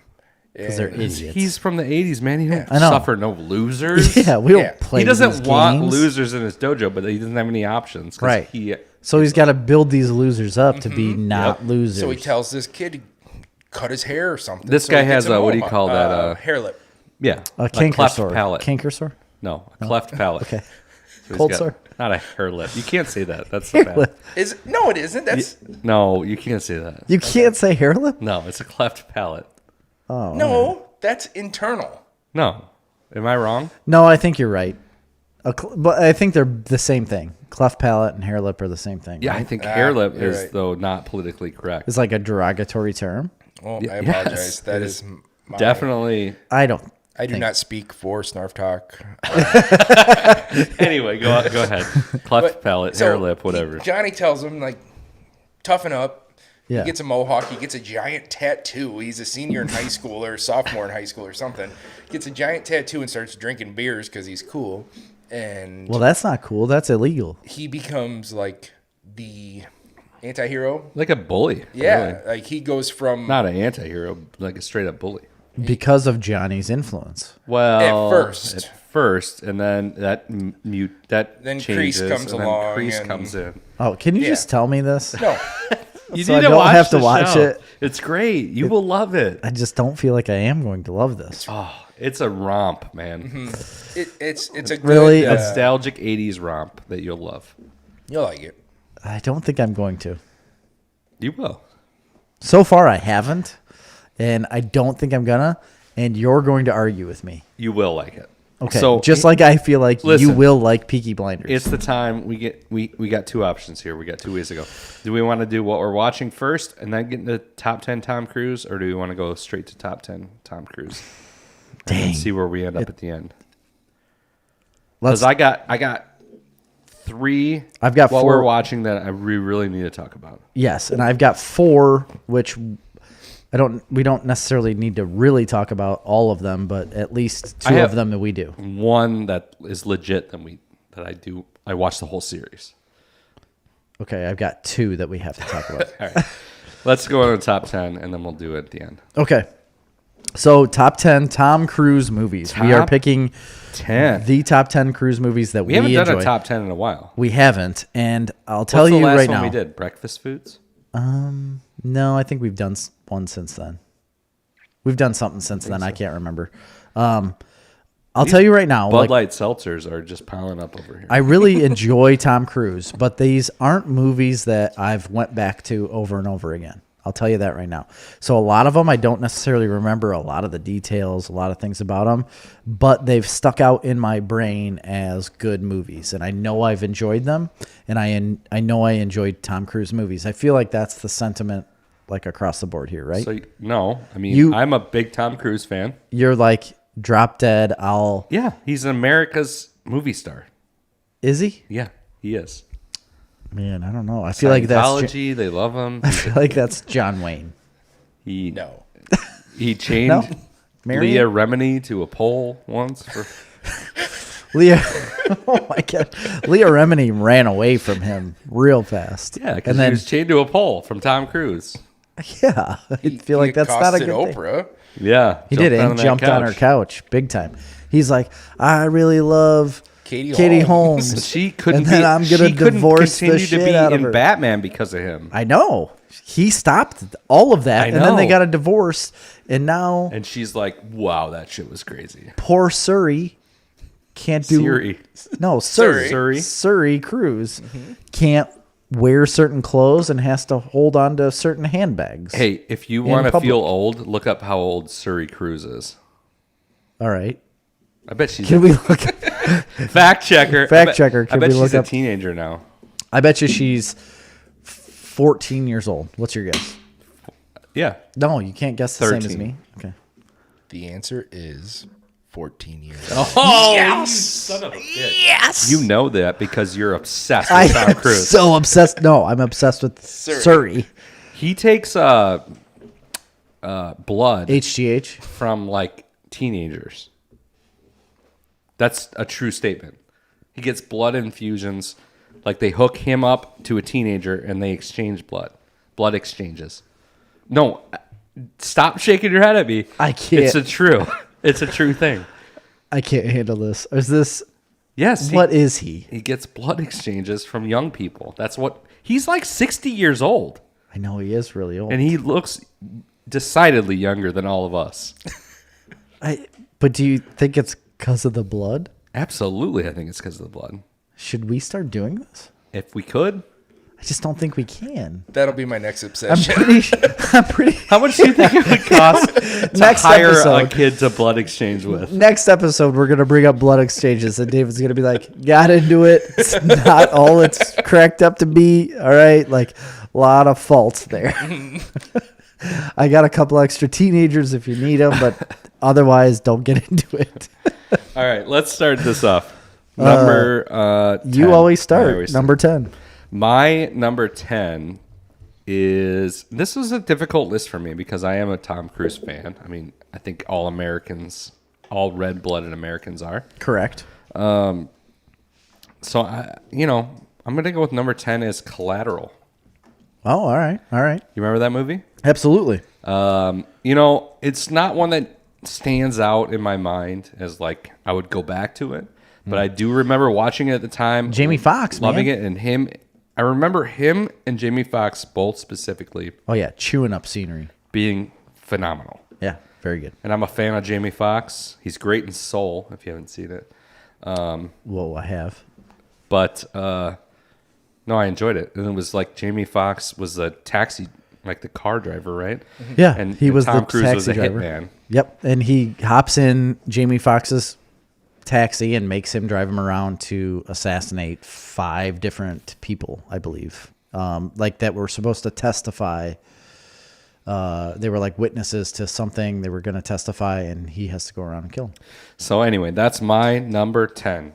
David. Me. I will preface this whole list with I'm not a huge Tom Cruise fan. You hate him. Who is not a Tom Cruise fan? I mean, Apparently, everything we talk about tonight, I hate. What do you like? it does. Do you enjoy anything You like about anything life? other than like 90s rap music? Yeah. I don't even listen to that. I listen to like Americana rock. Do you even like Under Armour? Yes. This hat is not, but this shirt is. I know. I see you wearing it, but do you like it? I mean, I feel like the everything is a fake. The only I reason feel I like wear I it don't is because know Chris what you sold them like. trees. Oh, that's true. That's the only reason why you're wearing it is to support iTrees. That's why Chris is wearing it, is to support iTrees. I myself only support Snarf Talk. Correct. And I myself sent $20 to Jerry a couple weeks ago, and he told me to Yes. get lost on a sweatshirt. So, Oh, we have those here. yeah. Good thing you came today, because I completely forgot all about that. Number 10, War of the Worlds. Ooh, I like that one. It's gonna round off my list. It wasn't groundbreaking. to Spielberg me. movie. Was a Spielberg, yep. Yeah. It was. It was a huge deal at the time and just didn't land. This is the age of when Spielberg came out with huge movies that landed nowhere, and nobody enjoyed them. Well, Just like BFG. that was quite a bit after. But Right, yeah, but- that was not a good movie. No, not at all. War of the Worlds, I think, had its redeeming qualities. We'll probably talk about it later. Really? It's on par with Jurassic Park, like that ever did anything for Spielberg. Yeah. Speaking of that, I've been watching Camp Cretaceous Season 2 with my kids. It just came out. Yeah, we watched all of it. Man, that show is great. It's very good. It's so good. Graham loves every second of anything Jurassic Park. Yeah, he wants all of the Lego stuff. We're going to It's very Universal next week, and they have a Jurassic World land. So- Really? And Cash is really into it. So anyway. Nice. Go ahead. You're number 10. So my number 10 is way off the beaten path from anything you guys have talked about so far. It's a 1990s film that we had spoken about before the show started, Days of Thunder. Oh, That's I'm high. eating iced cream. Yeah, Cole Trickle. Yeah. That's the character that Tom Cruise plays. He's entering in the world of NASCAR racing from dirt racing, and it's a fun movie. I've always enjoyed it. I watched it as a kid growing up and through high school. I was huge in NASCAR in high school. I watched it. Who's your driver? My driver was Jeff Gordon when I was in high school. Boom. And Me too. and grade school. And Amy and I, my wife, Don't you even start. Matt Kenseth. Jeff Gordon was my Kenseth. driver. As soon as Jeff Gordon retired, I was a Dale Earnhardt Jr. fan, big time. They were like neck and neck. It's hilarious that there was a rivalry between Gordon and Earnhardt Jr. when they were like basically like friends, best friends. Oh, absolutely, they were. There was a rivalry for TV. I think there was more of a rivalry between his own teammate. They were Jimmy on the Johnson. same team all the time. But yeah, when No, Jimmy not Johnson originally. came in, They weren't. Not until later on. Not until way later on. They were really? on the I same don't team. remember. Jimmy Johnson and Jeff Gordon were on the same team. Well, yeah, Forever. but Jimmy Johnson didn't come into play until after Earnhardt was already in play. Yes, but I mean, Jimmy Johnson blew them all out of the water. He did later on, yeah. But he was a Jeff Gordon teammate for his whole career, and so Jeff Gordon's whole career. It wasn't until the very end when Earnhardt joined. No, you've got that Hendricks. backwards. Hendricks Motorsports had Gordon and Earnhardt on it pretty early on, and then Jimmy Johnson entered in later. Incorrect. Because Jimmy Johnson had a career. Nope. Obviously, I don't still even has want a to. career. We're not even going to talk about it because you're wrong. I just don't think so. Nope, you're wrong. Okay, we're gonna look that up afterwards. Either way, so when Amy and I were in 5th grade, it's the first time we ever dated. Went out to the recess playground, and we would, hang out there, go back to Mrs. Stanglin's class, and look at each other and pass notes. We were big time, okay? And for my birthday, she got me a life-size poster of Jeff Gordon. Yeah. And when she delivered this poster, I got it and I hung it up in my bedroom and I was like, this is the one. This is the girl I'm going to marry. And then she dumped me right up. About a week or two after that, she dumped me. I was crushed. I never felt the same the rest of my life until we met up again at Corleone's when she said, we could never date. You're like a brother to me. and then once again, And she still says I was that crushed. every other week And when it gets to be intimate time. but then we ended up getting married and I prevailed. So that's why I like Days of Thunder and racing. No, it's a great movie. Spoilers, I don't have it on my list. I'm going to take a lot of shit for it because a lot of my friends in college, we watched it all the time. Yeah. And everybody so loved good. it. It's got a lot of very memorable moments, but I couldn't do it on my top 10 just because there's so many other good movies, Yeah. It's a fun one, though. It's definitely a fun movie. Number 9 for me is War of the Worlds. Oh. And it's not huge on my list. Obviously, out of a list of 42 movies, though, it made number 9, so I enjoyed it quite a bit. I did really like that movie. I've always loved the book. I've read that book probably 10 times in my life, starting from a very young age. You can read? Yeah. Oh, all right. So I liked the book and I liked the story, and I was super excited to see it done in real life. Mm-hmm. And I thought they did a great job with it. I really enjoyed the movie.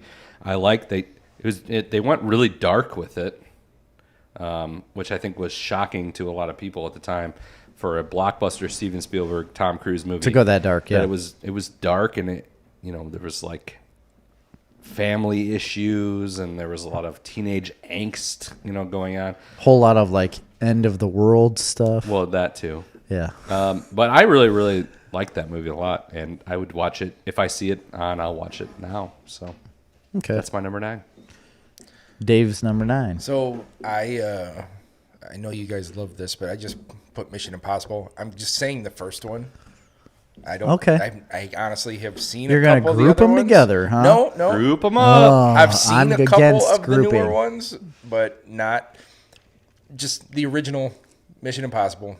The rappelling from the ceiling and Yeah. dropping the sweat. And Yeah. Great Like- movie. Heck yeah, bruh. Ethan Hunt is the man. So I will say I haven't seen the 2 newest ones, and people love them. You have? I take it? Yeah, oh yeah. Absolutely. When a Mission Impossible movie comes out, I watch it. Yeah. I haven't seen Ghost Protocol, and then the one before that or after that. I don't know. Fallout I haven't seen was those was the newest one. So And, Fallout was in 2018. Like if you look up ranking lists, they rank very high. Yes. But I haven't seen them. So Rogue Nation was between Protocol and Fallout. Oh yeah, Rogue Nation is when he's hanging on the side of the building plane. in Dubai. plane. No, in the plane, he actually broke it like a bunch of bones and doing that. No, that was the other one. When he jumped from the building. Yes, from building to building in Fallout, he broke his leg and ankle and everything. It's insane because I'm a huge fan of the Mission Impossible franchise, and I haven't seen three of those movies. You're missing out, bud. New one coming in November. That's the one where he flipped out and. Okay. Oh, there's a new one? Impossible 7. I didn't know that. I'm so excited now. So my number 9, you're done, I'm assuming? Sure. Yeah. Because my number 9 is also the original Mission Impossible, just like you said, because as soon as Mission Impossible came out and I saw that movie and the whole, it's the music, it's the feeling, it's, like you said, him hanging from the ceiling. Ving Rhames. All of it, like Simon Pegg, Ving Rhames. Yeah, all of that stuff coming together. Simon Pegg wasn't in the first original. Wasn't he? No, it was like... he was in 2. He's like a French guy. Oh, that's right. What's that guy's name? He's a famous guy that's in multiple movies. Yeah, he was in... he was like... But it was the Simon Pegg type character where he's on the radio with him, like giving him information. Anyways, that style of movie, I just bought into it big time. And then when... It was the American Bond. It absolutely it was. That's what it was. I've always loved James Bond. This was the Americanized version of James Bond, and I fell into it big time. I've loved it. I had to put the original on here because it's what got me into that franchise. It's really what got me into Tom Cruise, to be honest. Like, those were the first movies that I had seen of him because it came out when I was such like a young lad, you know? Okay. My number 8 is a movie that I've always loved. I owned. I don't know why I like it so much because I don't know if it's even that good. Okay. But it's Vanilla Sky. Do you ever watch Vanilla Sky? Oh, yeah. I don't know why, but I always loved this movie. It came out in 2001. It was a Cameron Crowe movie. I was a huge fan after like Almost Famous and, some of his other movies. Mm-hmm. And it's just a really, really weird freaking movie. Really odd. And Cameron Diaz is in it. And he's like a rich playboy that gets into like a car accident. And then he's like disfigured. And you don't know what's real and what's not real. Yeah. And it's kind of like a psychological thriller. I always loved that movie. And it does not get high ratings at all. It's like one of his lowest rated movies, but I've always loved it and enjoyed it. The only story I have about Vanilla Sky is that I went to the movies. That was my freshman year of high school, 2001.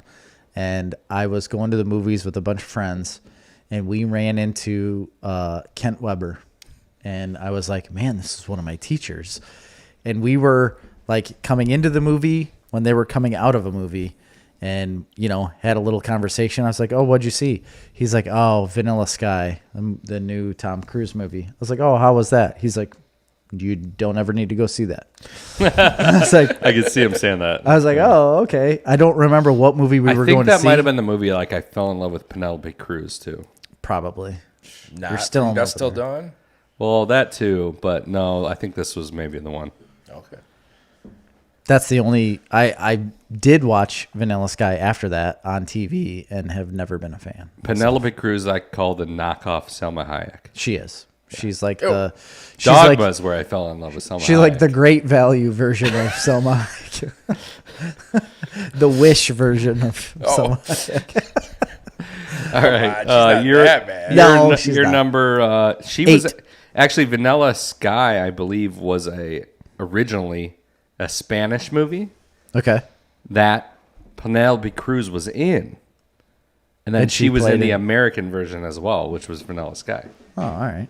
Go ahead, David. Number I'm 8. 8 Days of Thunder. So Oh. we already talked about it. Yeah. You like that, huh? You like NASCAR racing? Like that. It's all right. You like that NASCAR like racing? that. Tell me how much you like that NASCAR. I like it. That's so hot. No, it's a fun movie. It is fun. I mean, it's a great movie. It's one of his originals. Yeah, I mean, there's not much to say about it besides it's quotable. Very much so. All right, so my number 8 was another movie we've already talked about. Chris had it, Collateral. I really liked it a lot. I love any type of assassin movie that you want to throw it in front of me. And this was a classic assassin movie, but I like the fact that he's got a taxi driver driving him around to each place, and he doesn't know what the heck is going on. Well, and Jamie Foxx kind of makes that movie. Oh, absolutely. It's incredible. His acting's very good. I mean, Tom Cruise is the classic Tom Cruise. He has to have somebody that offsets him. Yeah. In any movie he's in, he has to have the offset. And correct me if I'm wrong, but was that Jamie Foxx's like breakout movie? I know he was on TV. I don't know. Because he was on In Living Color, right? I have no idea. Anyway. I don't know much about Jamie Foxx besides he spells his last name with multiple X's. That's all. Okay. So you're number 7, Christopher. My number 7, a lot of people would have higher. Okay. But it is A Few Good Men. Yes. Love that movie. Love that movie. It's like the classic. It's on Sunday afternoon on TBS. It really is. It's on all the Which time. doesn't exist anymore with streaming. Like, you don't just happen upon things that you are forced to watch. I don't at all anymore. But yeah, Aaron Sorkin early, before The West Wing, before, the Sunset Strip. Right? No, that was an original Aaron Sorkin screenplay. I don't know if you knew that, but yeah, no, great cast with Jack Nicholson and the rest, but Yep. really good movie. That's my number 7.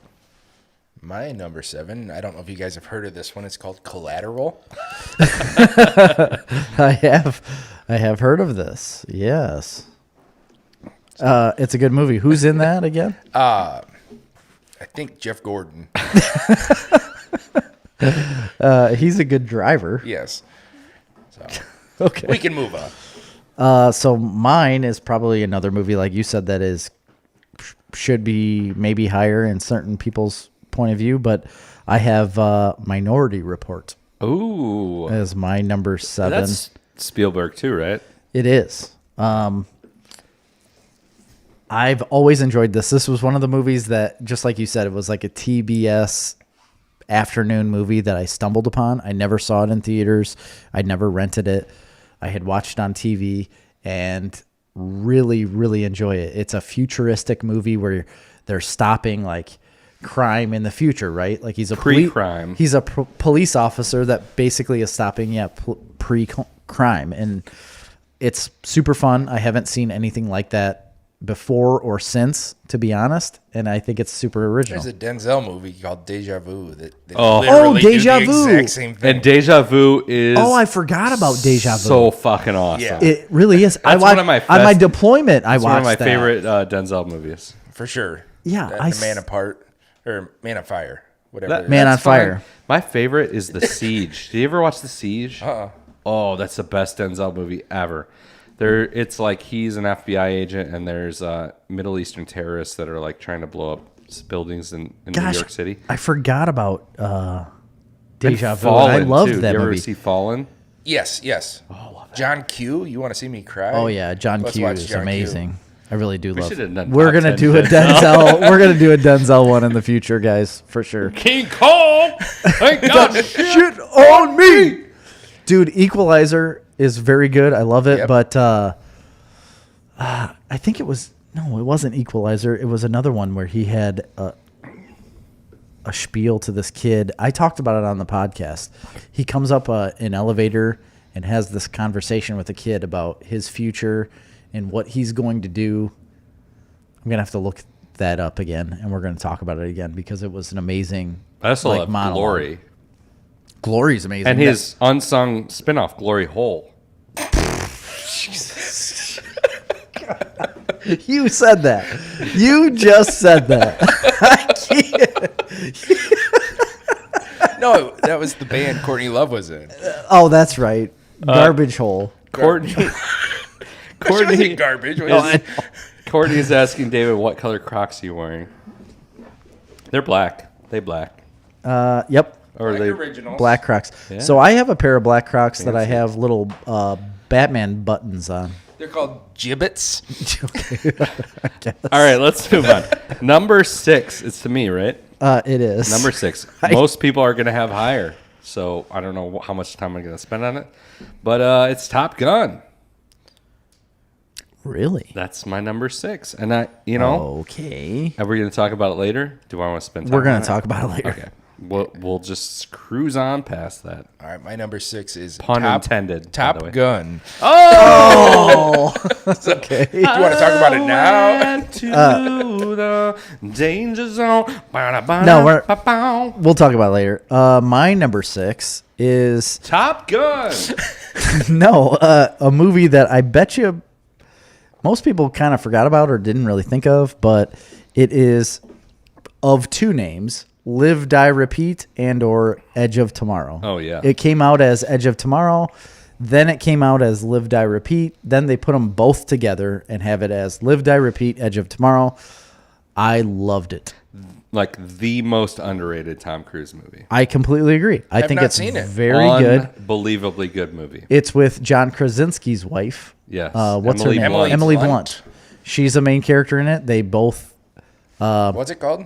Live, Die, Repeat? yeah, Live, Die, Repeat / Edge of Tomorrow. So they originally had this movie named Edge of Tomorrow. The studio decided they didn't like the name. Yep. They called it Live, Die, Repeat. It failed miserably because nobody understood what it was about, and they changed in the And they middle kept of changing the names. Kept changing the name. So the movie comes out. It's an incredibly good movie, and it's made a life for itself in a cult classic. It is. Really. It's like a cult classic. It's something way different than Tom Cruise has ever done. I would put it on par with like a Terminator type movie. It's kind of similar to a Minority Report, but it's In a way. It's like Groundhog Day, where they keep going back and like. So he's a soldier and they're fighting this war and they like drop him out into this war. He gets killed right off the bat and then you respawn. It's like playing a video game. It's a video game. And he Basically. respawns and plays again, and you have Emily Blunt there with you in the same situation. And I don't know. It's crazy. I loved I'll it. check it out. I think it's really fun. It's super underrated. They thought about making another one, and they didn't for some reason. I think they should because I love that movie. Very good. My number 5 is a movie that a lot of people haven't seen, and everybody needs to go watch. I know what it is. It's called Edge of Tomorrow. Oh. It is so vastly underrated. It's an amazing movie. Yeah. And it's totally worth anybody's time.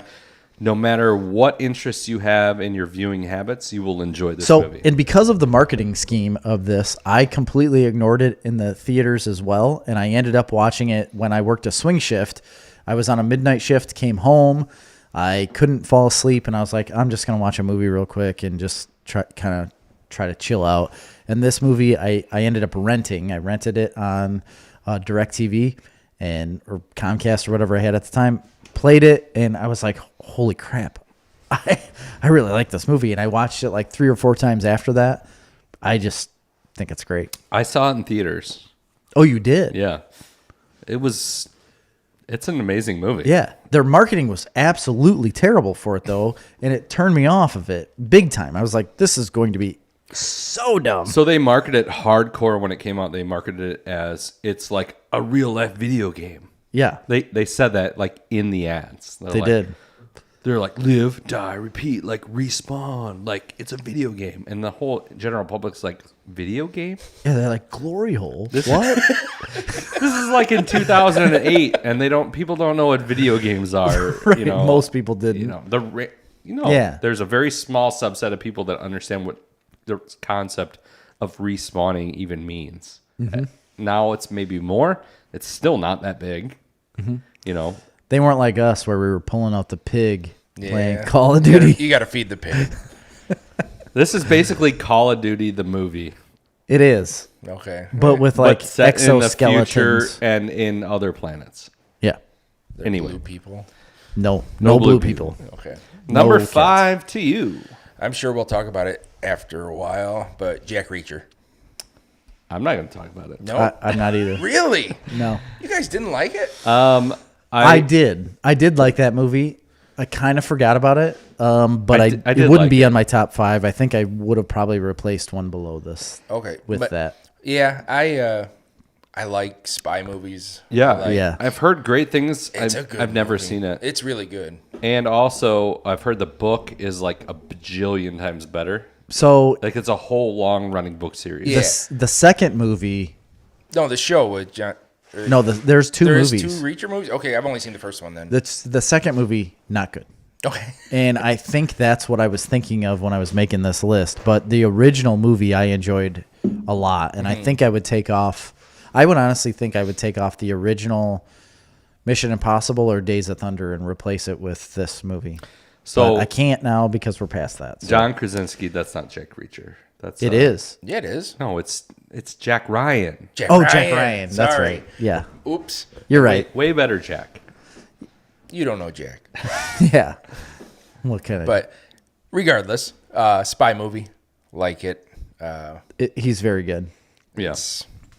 It's his kind of That like was another supposed Bond. to be a huge franchise, and it just kind of fizzled. Well, it fizzled because of the second movie. The second movie is just not good. Well, the first one didn't do well either. Didn't it? I thought it did relatively decent. I No, guess I don't Well, know. I mean, it did pretty well, but it wasn't $1 billion franchise like they thought it was going to be.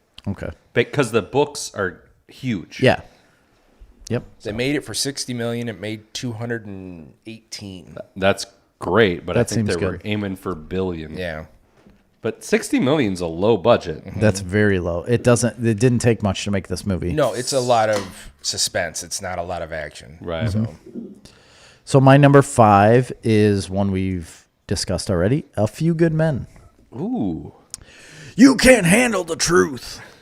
What a great movie. That scene, it gives me goosebumps. It's incredible. I hated this movie originally because my mom would watch it all the time, and I thought, this is a dumb... What's a political legal drama? Yeah, this is a dumb parent movie, and they only like it because it's slow and boring, and I'm so much more advanced than my parents. It's not a phase. And this isn't a phase, Mom. It's a lifestyle, okay? And then I sat down and actually watched the movie, and I was like, Oh. well, I'm dumb. I like the military, and this has a lot to do with the military, Was and it I like a everything about What it. did they call it? A red, not a red alert, where they beat the shit out of the people? A red something. Red Dawn. Red Sky in Sky in the morning. Sailor take warning. That's Yes. what it is. Yeah. I'm glad you No, caught on the to what whole I was thing. getting at. The whole thing was like based off of them hazing, right? Yes. So it was all about They that. called it a red something, and they go beat. But them there was with also soap. like a rape involved with a woman. Oh, I don't remember that. Anyway, it's a good movie. I believe it was. Anytime rape's involved, You're towing the line tonight, Christopher. You are towing the line. Next week on Snarf Talk, top 10 rape movies. Next week on Snarf Talk, our lawyer will be here clearing the air. it's these Bud Light seltzers, these motherfuckers. They make you toe the line. But either way, love it. I love military movies. Jack Nicholson is Nicholson. not the Not golfer. the golfer. Jack Nicholson, awesome in it. Tom Cruise was awesome in it. Code Red. Nolan said it. Oh, and Jay said it. Code Red. Yeah, I told you it was Mountain Dew Code Red. Yeah. It's the best flavor of Mountain Dew. Everybody knows that. Go ahead. My number 4 is Minority Report. Love it. I feel like you didn't have it high enough because this movie is Well, I one was that the one who had that on my Okay, list. I didn't have it high enough because it's not on my list. I had it on my list. you both didn't have it high enough. I know there's a lot of haters on this movie. I don't understand why. I absolutely love this movie. Yeah, I think it's I great. think it's got the perfect amount of sci-fi and weirdness, especially with like the people, the precogs. Yeah. In like the gelatinous water. Goo. Yeah. And the thought crimes. And it's so, when you think about it as it relates to what's going on in our world now, Yeah, it's way far ahead of its time. it's so relevant to everything. It's like it's I don't based in think the it's future. necessarily relevant, but Thought crimes are a real thing now, basically. They're just existing on like Twitter and social media. okay, I can understand that. You're But right. Yeah. yes, no, it is. It's about censorship and that kind of Right. stuff. And I will never forget the whole thing where he gets his eye surgery yeah. and then he grabs the like old milk and sandwich. Oh, I can't burn that out of my mind. It's so good. I love that movie. I love it, and I know that a lot of people don't, but I really, really, really like I that think movie. I know what's going to be your number one. I really do. You have no clue. I absolutely do. No, you don't. I do. I David? do know what it is. Can Do I I have guess any it? idea? Can I write it down? Write it on a piece of paper. That's what your Give job me, is. yeah. Give me a pen and paper I'm just because I'm gonna type know it what it's right going to here. be. I'm gonna go. Give me your with pen right there. So Okay. David's number 3. 4. I thought it was 3. No, 4. 4. I might have deleted one. Great. I went with a comedy, one of the few comedies he's been in, but Tropic Thunder. I thought I love it. Yeah. You know, it's just ridiculous. He's wanna not a tell you main what, character, but I thought significantly about putting that on my list, but I decided not to because he has such a small part in it. I know, But it blows your mind when he shows up. The first time you see it, you don't know it's him. you have no clue that he's even going to be in the movie. And then when he busts on the screen, immediately you're laughing. Mm-hmm. oh yeah, the whole time, and he's plays a big part at the end of the movie, like when they have a whole dance discussion and the scene dance scene. Yeah, He's great in that. I thought about putting it on my list hardcore. Because he's not the type that makes fun of himself or does the corny Right. thing. So That's why it him blows your doing mind. that, Yeah. I remember but the thing seeing is, if you're him. talking about quality of movie, I mean, I didn't include it because he's not a main character, but quality of movie on that is really high. Like Yeah. that would be. It really is. If I'm looking at the quality of movies that Tom Cruise has been in, period, that's you got it in the right place. I Yeah. just didn't consider it because he's got a small role. yeah, and that's But Robert Downey Jr. in that movie and Jack Black. Wait, and, a small hole or a roll? now you're towing the line there. I just got to keep throwing it out there because you said that. I didn't say small hole. No, but you said the other type. Spilled. Big hole. Glory. Glory. He was talking about the Denzel movie. No. You can buy it at the store right by IHOP. Glory. I had glory. You had Glory Hole on your list? On my top 10 war movies. I did have it on there. Yeah, you did have Glory Hole on there. It's so good. I love getting it. Number 4, Jerry. Jerry Maguire. Ooh. You can't not like this movie. If neither one I of you hate have it. it, Yeah, I was No not way. A I'm fan. not a fan.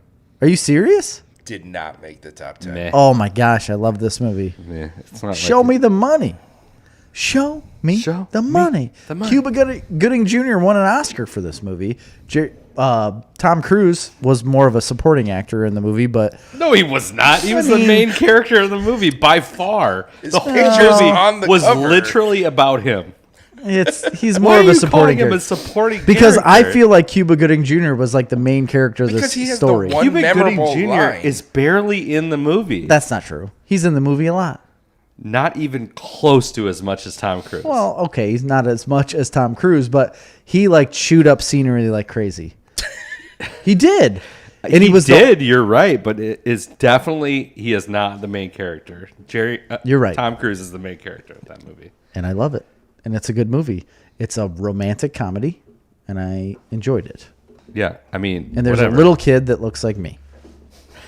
Just because he has glasses doesn't mean he looks like He you. looks like Grady when he was a little baby.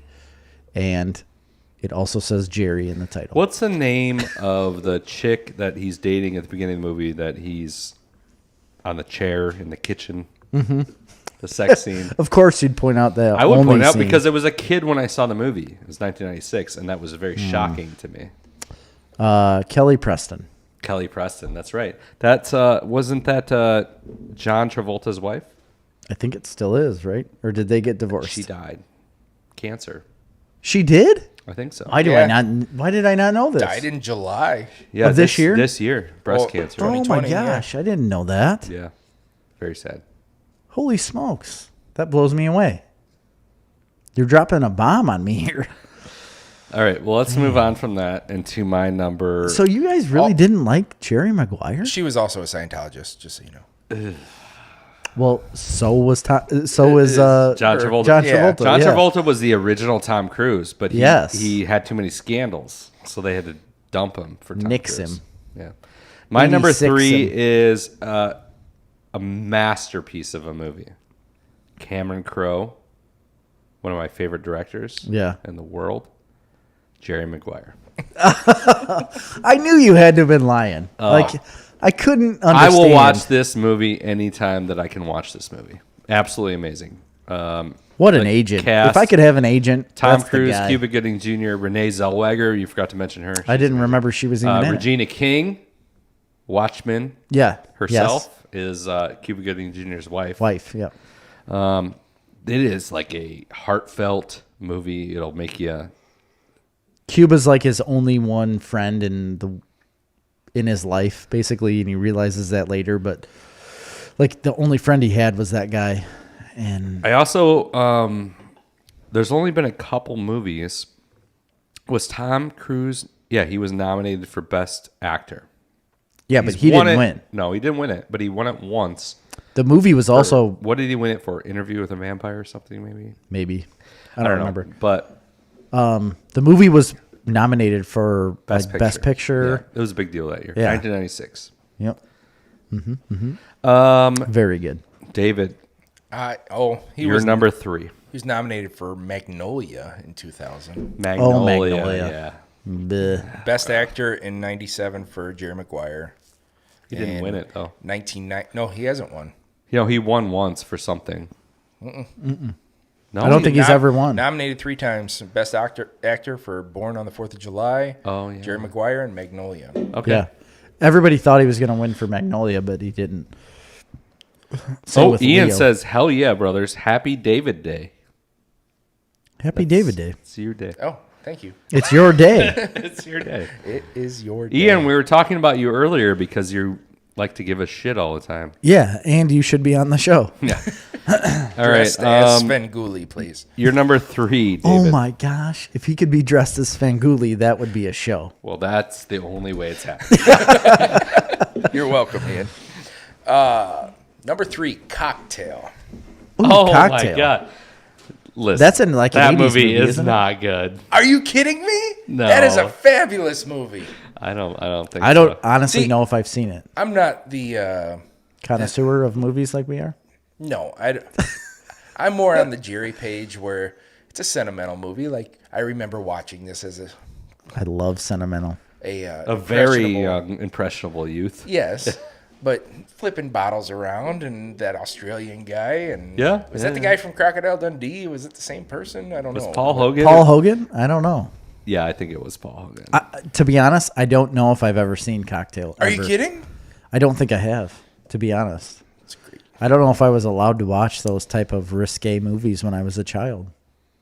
I don't know if it was Paul Hogan or not. No, it's just Australian guy. I mean, the cinematic but it was Australian guy is Chris Paul Hemsworth Hogan. at 5 years old. Right. Brian Brown. Okay. Good enough. Paul Hogan, Brian Brown, whatever. Same guy. I mean, it's A lot of people do like Cocktail, and a lot of people talk about Cocktail. Really? You're the only person that doesn't like it. It's not that I don't like it. It's one of those like random 80s movies that, Didn't do it for you? yeah. All right. Well, it did for our guest, and you're really putting him down. all right. I don't have a self-esteem. All right. That's true. You're number 3. My number 3, Top Gun. Top Gun. Love I it. went to the. I don't know Is why. it Highway to the Danger Zone or Yes. I went to the. No, Highway to the Danger Zone. I went to the Goose. Danger Zone. The Did they ever volleyball. release the new one this summer? It was supposed to come out in No, July. it has not come out. So they're It's pushed it to posted next year, for release. 2021. It's got to come out in 2021. I'm excited about that Yeah, because absolutely. he actually flew the jets. Yeah. Yeah, They did in Top Gun too. he didn't fly those. Oh yeah, they flew all of them. For real. Fun movie, It's very fun, but very You- 80s and very. Absolutely, it's very 80s, but what? I mean, Volleyball, at the time, playing volleyball in jeans. Who doesn't love playing volleyball in jeans? Who doesn't? Anybody love who's flying ever jets? played volleyball in jeans, I can guarantee you that. I love playing volleyball in jeans. It's my favorite pastime. I love doing anything in jeans. Sand, it gets everywhere. In my jeans. I love everything in jeans. Amy hates the fact that I wear jeans inside the house all the time. I just sent Amy a TikTok today of a lady that was saying there are people in this world that legitimately go home and relax and sit on the couch and feel comfortable in jeans. Like, these people exist. That's me. Oh, man. I haven't worn jeans. I can't even tell you how long. It's been years since I've worn jeans. I get so aggravated that my kids don't want to wear jeans. I don't wear jeans. None of my kids wear jeans to school. Grant will every once in a while. I force Graham. Grady refuses. He will never wear jeans ever, and it infuriates me because it's the only pants My kids I wear. will not. Yeah, Cash will not wear jeans. So I either wear these stretchy Wranglers or I like stretchy I'm Wranglers. I like those stretchy Wranglers. Or I wear, if I'm like for work, I have like denim jeans. like Carhartt. They're not jeans. I not wear denim. a whole Canadian They're tuxedo. blue denim. Canvas. I wear like canvas pants, Like khaki? like gray canvas pants. Okay. Carhartt, Those are very nice. not jeans. like a ripstop Sure, fabric. yeah. It's like you can't They're rip them. canvas. They're like I know. They got the lines on them. yeah. Yeah, that's like it won't rip. They don't have any lines on them. I don't know why I said yeah. Jeez. Either way, Top Gun's awesome. It's got Jay says, I can't believe no one has Color of Money or Risky Business yet. First of all, Color of Money is not a good movie. just why are you Just speaking watch about The that movie? Hustler. I mean, come on. Paul Newman, let's go. My number 2 is, upon further review, it should be my number 1 because I think it is my favorite Tom Cruise movie. But I put 1 above it because I just have so much respect for the number 1 spot movie. Okay. But my number 2 probably is legitimately my favorite Tom Cruise movie. I love it, and it gets no love. I think I have it written down right here. Well, that's supposed to be my number 1. I think so. But So you my just number said it. 2 You think it's your favorite though. is The Last Samurai. That's what I wrote Is down. that what you wrote down? Well, you were wrong because it wasn't my number 1. But you said you think it should be. It should be because I love that movie, and I have no reason to because everybody else in the world apparently hates it because it's basically just I've never a watched ripoff it. of Dances with Wolves. I've never seen. I've Isn't never everything even seen. in rip off of Dances with Well, Wolves? Avatar sure is, but no, I mean it's basically Dances with Wolves in feudal Japan. Okay. But I love that movie. It's a Civil War, American Civil War general, jaded from the war, Yeah. who moves to Japan and falls in love and defends a small town and learns to become a samurai in a culture that is so different than what he's used to. It's pretty much Dances with Wolves. Yeah, it's Dances with Wolves, but it's And he's it's not real- as good as Kevin Costner.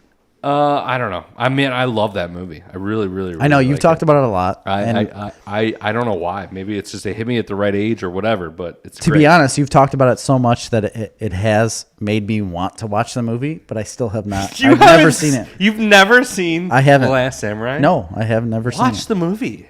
It's great. I know. I'm not saying I shouldn't watch it. I should. I just have not ever seen it yet. Okay. Well, that's my number 2. I've seen parts of it, but How do you see parts of The Last Samurai? I fall asleep easy. It's like a 3-hour epic. Yeah, I fall asleep easy. That's why. It's an epic movie, though. Very Okay, much. we're going to go way back. Okay. Way back. You know what it is? Legend. We're talking first movie. His first ever movie? I think it might have been. I don't know what that is. Outsiders? Yes. Outsiders. That's not his first movie, but that's very early. Yes. I don't know what that is. The Outsiders? Oh my God, the book you had to read in school, you were forced to by your teachers. Did I read that? Yes, Pony Boy, Stay Gold Pony Boy. That's that movie? Yeah. I had no And idea. every famous celebrities in cast. it is amazing. The cast Yeah. is unbelievable. Here. Okay. Rail them off here to you. Please do. Matt Dillon, Ralph Macchio, Patrick Swayze, Rob Lowe, Emilio Estevez, Tom Cruise, Leif Garrett, Leaf. Yep. Tom Waits. Really? Mm-hmm. Oh my gosh, he's got an incredible music career. Yeah. And he was in, what was it, Domino? He was the preacher in Domino. Are you sure? Yeah. Okay. I believe you. No, Outsiders is a great movie. I see that a lot on a lot of lists, and the only reason I didn't include it is because I don't really remember him having a huge role in it. He was just one of the brothers. Yeah, he was one of the brothers. But that was Francis Ford Coppola. Really? Really? Yeah, big deal. Okay. Yep. Wow. Nicolas Cage's uncle? Nicolas Cage's great uncle, yeah. Yeah. Director 'Cause of he's The a Coppola. Godfather. Yeah, that was a huge movie at the time. We watched it in school. I'm surprised you I didn't. don't think You I watched did. it in school or just read it? Both. I don't We think I didn't did read it. either Yeah. of those things. I do not remember reading this book or seeing the movie at He all. like knifes him. Okay. Ponyboy stabs a guy and kills him, and then they hide him in the train. They dye his hair. Was there? We read also Rumblefish in school, which Yep. was the sequel. Was there a movie sequel? I think there was. I think there was, but I never saw it. And then there was then This Is Now, which is like a third book. Oh, I don't even know that. You're deep into this. Lane and Dylan went on to appear in Rumblefish, also directed by Francis Ford Coppola. Nolan Green. C. Thomas Howell was in it, and Rob Lowe, obviously Emilio Estevez. Matt Dillon was, I think, like the main character, wasn't Matt Oh, Dillon? C. Thomas Howell was Ponyboy. Oh yeah. So Nolan Green just but said, Tom Cruise had a smaller part in that, yeah, right? but it's still one of my favorite movies. No, that's where it's an that's why amazing up there. movie. I mean, look Patrick at that cast. Swayze had an awesome part in it. He was like the older brother. He was the older brother, yeah. He bought well, beer Patrick for him and Swayze stuff. has basically the best role in every movie he's in because he's Well, one and of he the was greatest way actors of older all than time. most of those guys. And he can dance, man. That man can dance. and he can rip throats. And don't ever put any sort of baby in a corner. Oh, Nolan said he agrees with me. That's what I was just trying to say. Nolan Green also agrees with you. Last Samurai is his favorite It's movie. such a good movie. Okay, I right. guess I have to watch it. My number 2 is a movie that nobody else has talked about or even maybe seen. Legend. American Made. I haven't seen it. It came out in 2017, I believe. Yes, it's newer. Yeah, it just came out. Oh my gosh, this is such a fun movie. That's the one where he's the drug runner to Yeah, he's a Colombia. TWA pilot. He's a pilot, and he's flying back and forth to South America. And the CIA get a hold of him and say, "Hey, we want you to be a part of this, like to where we're trying to figure out about Pablo Escobar and like the drug run and everything."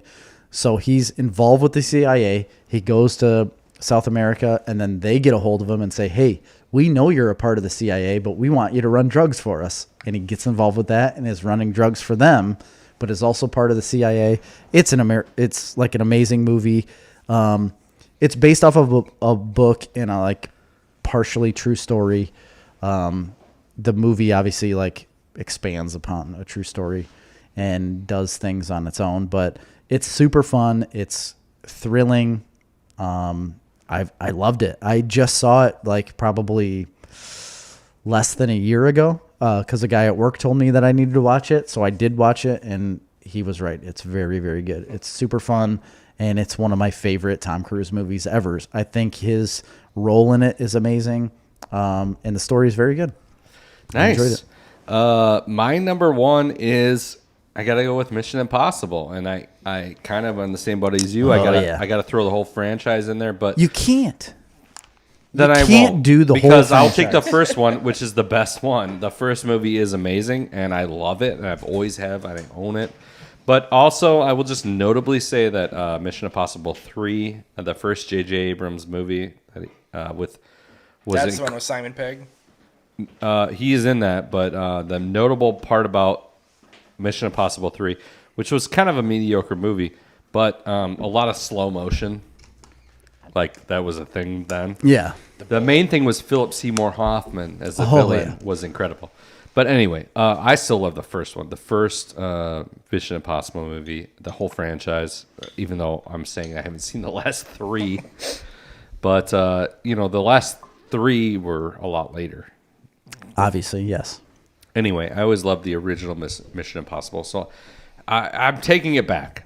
Last Samurai is my number 1. Mission Impossible is So I got it right. So you got it right. Absolutely. You win. Thank you. I did not win. You said we would never guess, so I went with Outsiders because that's kind of an obscure one. So Yeah. No, I mean, no, I didn't even consider Outsiders because, again, not a major role. No, I in it. understand. Yeah. Well, my number one is Rain Man. Oh yeah, Rain Man, Dustin Hoffman. Mm-hmm. You know Gotta what? get your underwear from Kmart. You know what? I love that movie. It's a very, very, very good movie. I just haven't seen it in so long. I barely remember it. It's great. Yeah. I mean, it's been years since I've seen it, but I could still quote. So many people like it. It's probably what's his name? I can't think of his name. Dustin Hoffman? Did we just say that? Yes. Yeah. Okay, that guy. It's probably like his best movie he's ever done. No. By far. What kidding? other good movie has Dustin Hoffman done that's He in better? The Graduate. That's like one Is of that the better? best movies of all time. I mean, he's Is in it better? He's in that Will Ferrell movie that you love, Stranger Than Fiction. Oh, you're right. That's probably above this one. Rain Man or The Graduate. Why do you love Stranger Than Fiction so It's so good. It's fine. I love it. He's got to be in. Dustin Hoffman's in other movies that I'm not remembering. He's in a few. Spicoli. That's not the movie name. Sean obviously. Penn, That's Sean Penn. That's who I'm thinking of. Yeah. Midnight Cowboy. You're totally off then. I know. Just That's start who I'm over. thinking of. He's not Harvey Milk. Oh my gosh, that's literally who I was thinking of. I know who these two people are, but right now that's who I was thinking Kung of. Fu Panda. Dick Tracy. He plays the master. Yeah. Oh, I love. He's in Dick Tracy. Dustin Hoffman is in Dick Tracy. Yes. Yeah, he's Mumbles. Yes. He's Mumbles. Yeah, that's probably his best role. Right there, you just named his best role. Acclaimed role, Mumbles. He's in Yeah. Meet the Fockers and all those. These are critically acclaimed movies for Dustin Hoffman. Well, Is this what made his name? I Heart Huckabees is a great movie. he has won 2 Academy Awards. Yeah. One for Rain Man and one for Kramer vs. Kramer, which I have not Rain seen. Man, that's what we're talking about. Yeah. So apparently that was a good one. Yeah. Have you seen it? I have seen it before, yes, but it obviously did not make my top 10. I don't remember anything about it Really? besides him being very good at He's a math. autistic savant. Yeah. He's autistic. I knew that. Tom Cruise is his brother, And but he's like an asshole to him. Well, his parents die, and Tom Cruise has to go get him, and he's supposed to take him across the country to put him in a. He's like, his assisted older living. brother, and Tom Cruise is like in the prime of his life, but he's got to take his older autistic brother. Okay. Which, I mean, he's just got a super photographic memory. There's a scene where he drops a box of toothpicks. And he can count all He of knows them. every single Yeah. toothpick that fell. It's a great movie. Yeah. I haven't seen it in So many years, people but- love it. I just haven't seen it, but most people would put that at their top 10, I would assume. I didn't, but go ahead. But you're not most people. Are we on my number one? Yes. Here? This is the last number one. Mission Impossible Fallout. It's the most recent Mission Impossible movie. I haven't seen it. It's got Henry Cavill in it, and that dude is amazing. That squirrel can water ski.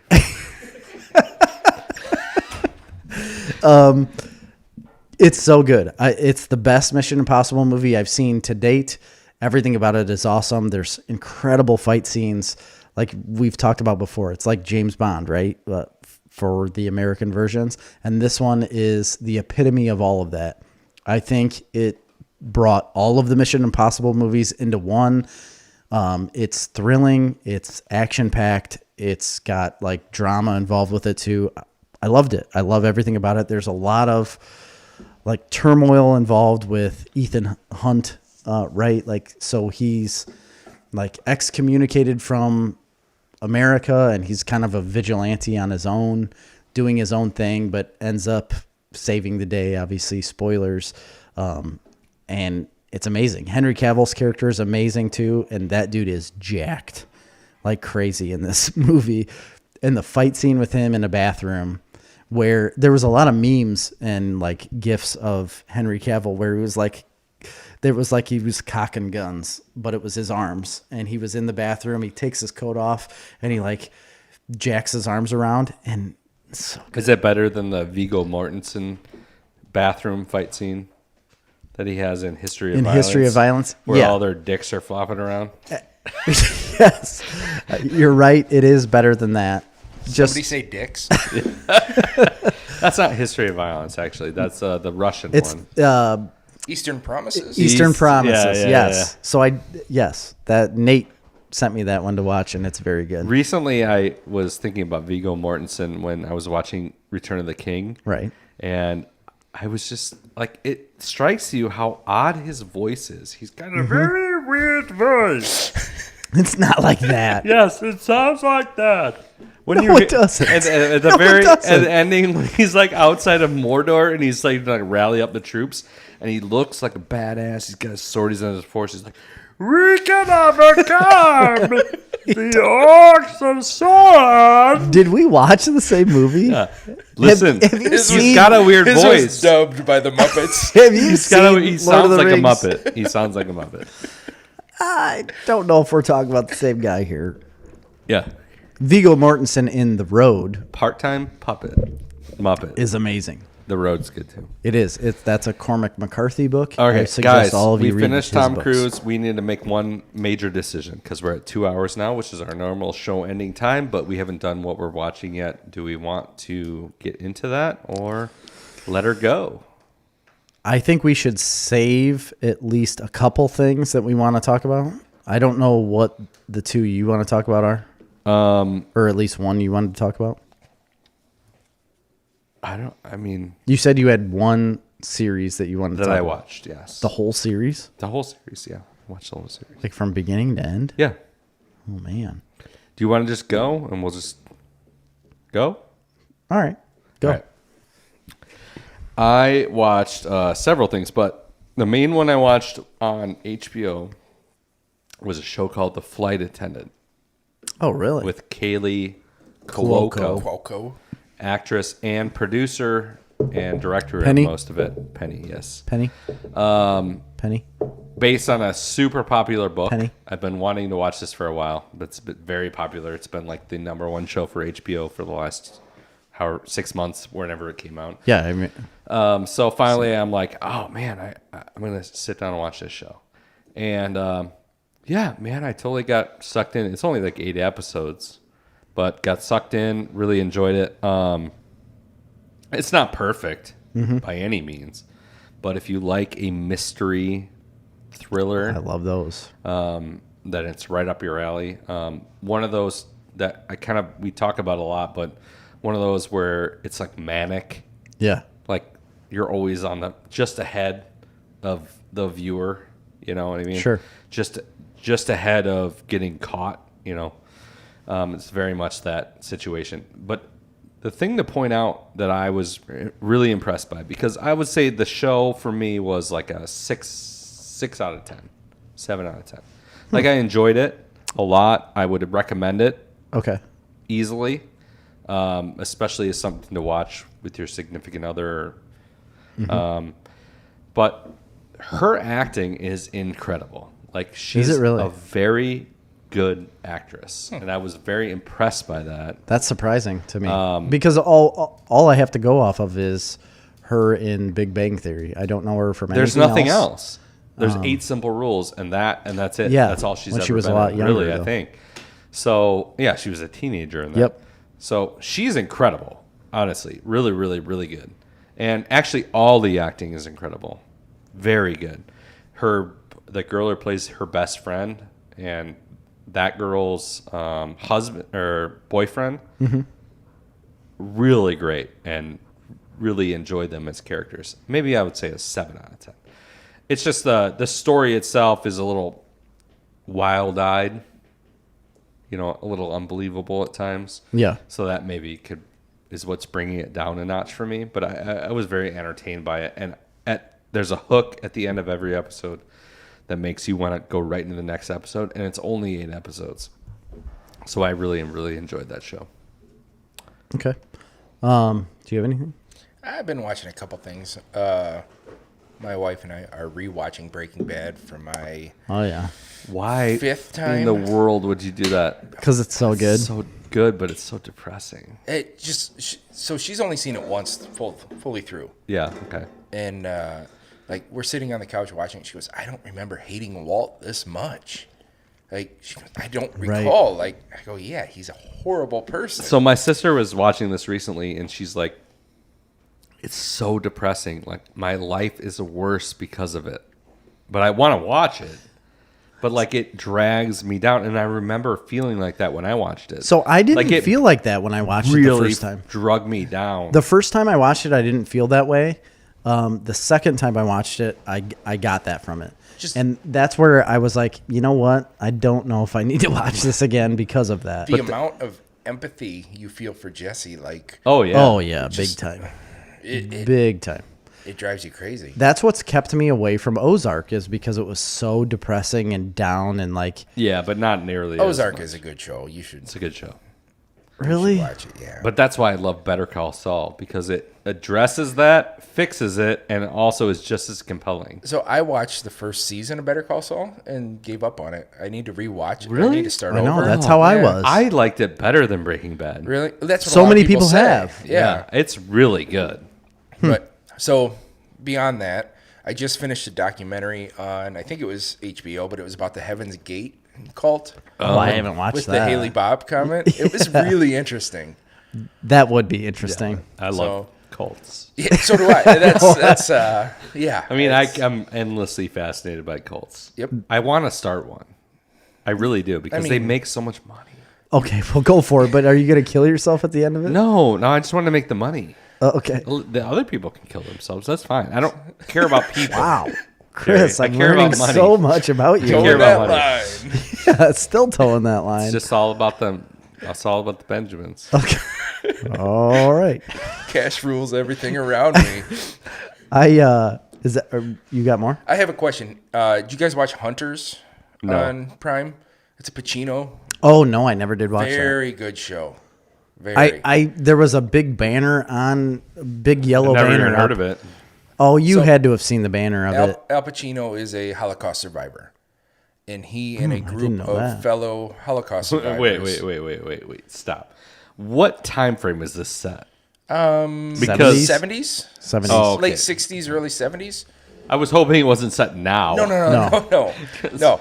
And Al Pacino plays a 110-year-old Holocaust survivor. No, he plays like specific to his age now, but in the 70s. yeah, Okay, gotcha. and it's him and a group of there's a famous actor and a bunch of these Jewish people that find the Nazis that the U.S. government brought over, or they managed to get to the U.S. and they hunt them down and kill them. Oh. And Well, that sounds it's a intriguing. good show, and like trying to figure out who is who, and Like the people they brought off for like their military programs. yes, and stuff, yep, Yeah. like the people that Which there was a lot of. did There the was a experiments ton on of that. people, and Yeah. That's what a lot of people don't know about World War II is that the U.S. took a lot of Nazi people and brought them over to work for the U.S. I mean, the after U.S. the war. was very friendly with the German military and Yep. government through 98% of that war. Yep. Until just at the They really were. very end. Yeah. And The last US 2 years when we declared war population against them. was very much. Leading up to us declaring war against Japan and then Germany, we were like working with them. Like we had no issue with them whatsoever. Well, until we were shipping weapons to England, but there was a very strong pro-Germany sentiment Yes. in this country. Yeah, crazy. So I've got 4 things that can go real fast. Well, a couple of them can't go super so I'm fast. done then. Oh, No, are you? you don't I have thought you were. But we, I'm sorry. We take rounds. Oh, okay. I watched. So HBO Max has a Tiger Woods documentary that came out. I saw it. It's like one episode every week, I think. The first episode was an hour and a half, hour and 40 minutes long. It's not endorsed by Tiger Woods by any means. I looked it up and was reading about it. It is not. He has no part in the documentary whatsoever. It's fine. I've always liked Tiger Woods. I like watching golf. I've loved watching Tiger play golf. He's very good, but it had a different take on him and his dad's relationship. And it was somewhat negative, not in their relationship, but negative view in what his dad was. And I don't know. It may be 100% true. It may be 100% false. It may be 50-50. I don't know. But I don't think it's what. Well, I know what Tiger Woods puts out there, and that's not a negative relationship. Yeah, so. that's not what it is. They didn't put out that there was ever a negative relationship between Tiger and his dad. I'm just saying, like, what they put forward of his dad is somewhat negative in a way of, like, the way he lived his life, the way he was unfaithful and things like that. I don't think Tiger wanted that to come out necessarily, or if it's even true, you don't really know. But there are a lot of people close to Tiger, a lot of people close to his family that are on the documentary that talk about these kind of things and how influential he was to Tiger's life, but also how, the life he lived was a little bit different than what people might have thought.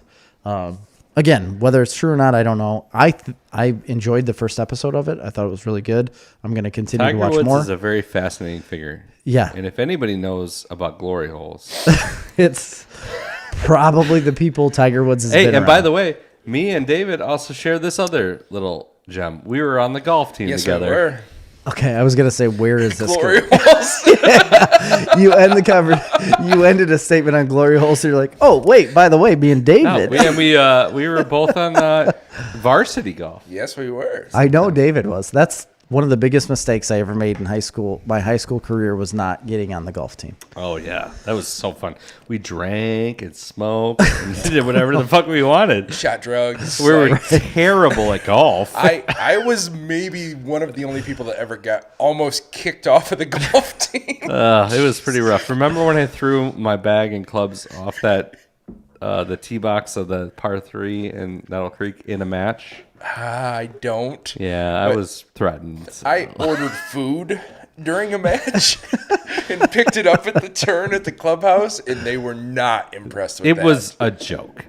We were so bad, it was we were irrelevant. Oh, really? And then we had certain people that were real sticklers for the rules, so those people were always watching people like Chris and I. Yeah, so I remember going on this match with Reek Custer, I believe. Anyway, so we go out in this match, and I am watching this guy cheat, like outright through this entire, like the first 3 or 4 holes, right? Just cheat ridiculously, and I'm documenting it. Of course you are.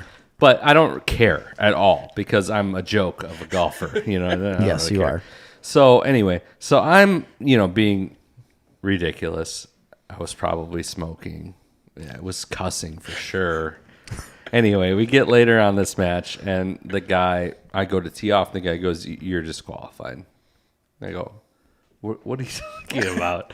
We're like in the middle of a match. What have I done? And he's like, "I'm disqualifying you for language." And I go, you've been cheating this whole round. Like, and I know for a fact, and I'm just like, you're disqualified. Yeah, right. This guy was in like the hunt for regionals, The Red October. and he just starts That's what they called it. freaking bawling, crying. And so I'm just like, no, you're disqualified. I don't know what to tell you. You're disqualified. He's like, oh, this is going to take me out of regionals, sectionals, whatever. I don't fucking... That's your fault. Like, I don't care at all. Like, you didn't have to be a douche. Yeah. Like, you were going to win anyway. You were clearly beating me by I'm 19 strokes. I'm cheating up to make my score worse so I don't have to go to regionals. Like, that's how little I give a shit. Anyway, so that legitimately happened. And anyway... So what came of that? I made a deal with him. I said, I won't disqualify you from this match if you agree to take 1 extra stroke on every hole for the rest of the round. And he did. He took it. And he didn't disqualify you for Nope. cursing. No. Okay, good. They That's always good. say that most deals are made on the golf course. It's true. It's just cheating, though. Yeah, he came in with like a 48 or something. And It's his like- coach is like, what? I'm like, I don't know. He's a shitty golfer. I came in with like a 37. It's like my senior year, this guy came up with this idea of this internet tree growing website. And he ended up giving it to me. Because I caught him cheating and he gave me his business idea.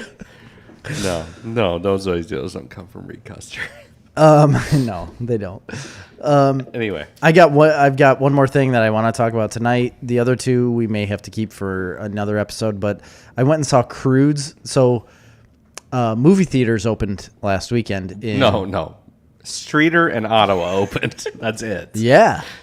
In my world, movie theaters opened, and I went to them. I haven't went to a movie since a year, last winter. Yeah, sometime.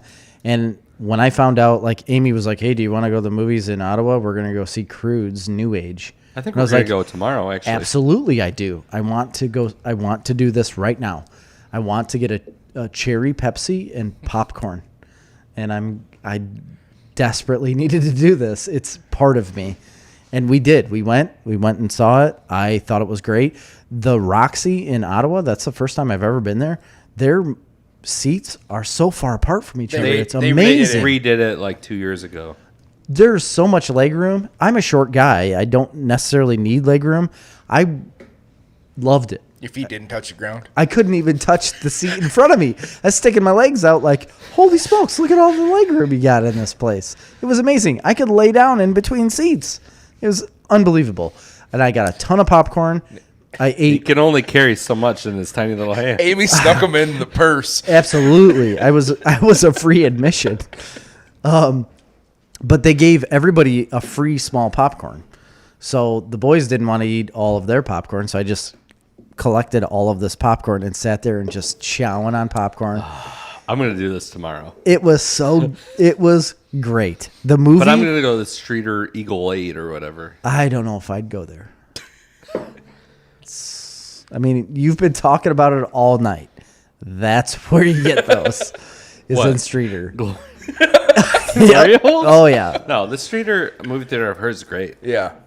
I've heard I've it's never really been nice. there, but I've heard. Of course you I've have. heard good things. My wife's entire family is from Streeter, so. So they know about the GH. General Hospital. My I like favorite Streeter. midday show. Streeter is, that's where I'm focusing in my real estate purchasing. Up and coming. You know, I don't blame grade A you because soil it's down probably that way. really cheap. Not for farm ground. It's really cheap. No, they have really good farm ground. Yes. Yeah. Do they really? Oh, yeah. Is it good down there? Yeah. Really good. That must have been where the glaciers touched. Real nice. That's where the glaciers ended up. Big shout out to Johnny Dollars. I don't know if it's still open, but Oh, old Jimmy Dollars, huh? yeah, Johnny Dollars. Johnny. Yeah, Okay. it's All a right. bar that I went to once with Brad Yusko. Oh. Okay. Use. Yep. Either way, I had a great time at the movies, and it was amazing. And Crudes. It may have been Crudes. Good movie. Was I Nicolas like Cage the original. in it? Absolutely. Oh, okay. Nicolas Cage is in it, and My Ryan kids- Reynolds is the voice of the other guy. My kids really want to watch that movie. It's like good. hardcore, and I keep like yelling at them, like, "I'm not paying $20." No, I'm telling you right now, it's a very fun movie. Okay. Very good. I enjoyed I it. didn't care for the first one. I laughed a lot. We've watched the first one many, many times. Graham enjoys it. I thought it was fine. I think over time I grew more fond of it because of how many times we've seen it. I like the show though, the series on Netflix. There's a Netflix series? Yeah, there's a Crudes show. I didn't know that. Yeah. Well, I really enjoyed this movie. Amy and I laughed out loud multiple times during this movie, and I liked it. It was fun. All right.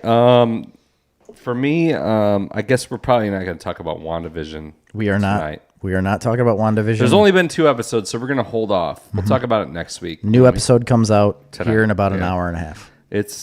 I'll just say it was interesting, and Definitely. it held my attention. It did not hold Marley's attention, but that's fine. No. It didn't hold Amy's either, but it's setting up so much more in the future. Yeah, that we and need it's to talk about. just too early to talk about it. Right. I think it'll be better off next week when we talk about it because there will be a third episode, and it's going to launch a little bit more in the future. Now, the big thing I started rewatching, and I'm soldiering through, is Doctor Who. Yes, so Season have 10, and you've been watching that 11. as well? It's season 11. season 11? Yes. It's season 11 with the new doctor, the female doctor. Starts, Jodie Whittaker, right? Yes. Starts in season 11. I'm really enjoying it. I'm honestly, I'm like 6 or 7 episodes into that season. So I finished the 11th season, Okay. and we need to talk more about it next episode because there's a lot to talk about. Okay, we will. But I am enjoying the production value, and I really am enjoying her as the doctor. I like what she's doing with the character. It's not the same. It's different. But We'll that's get fine. into that. Yeah. I agree with you. Never watched it. If I there's know. one thing you need to do in your lifetime, it's I watch Doctor know. Who. We've and had it's, this discussion 1,000 times. And start and go to HBO Max and go to season 1.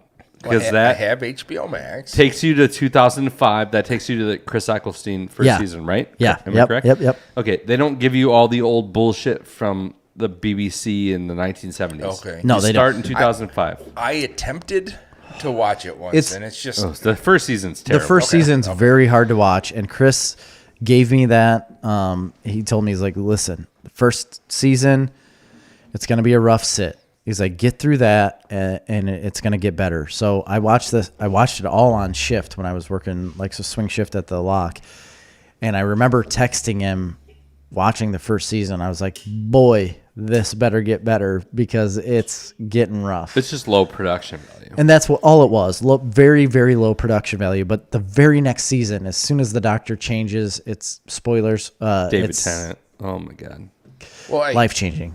I hear you guys talk about it all the time. It's just not something I have taken the time to. You think it's not something you like. Doctor Who is, and people drop out because they're like, they hear like, oh, it's sci-fi. It's about aliens and space travel and that kind of.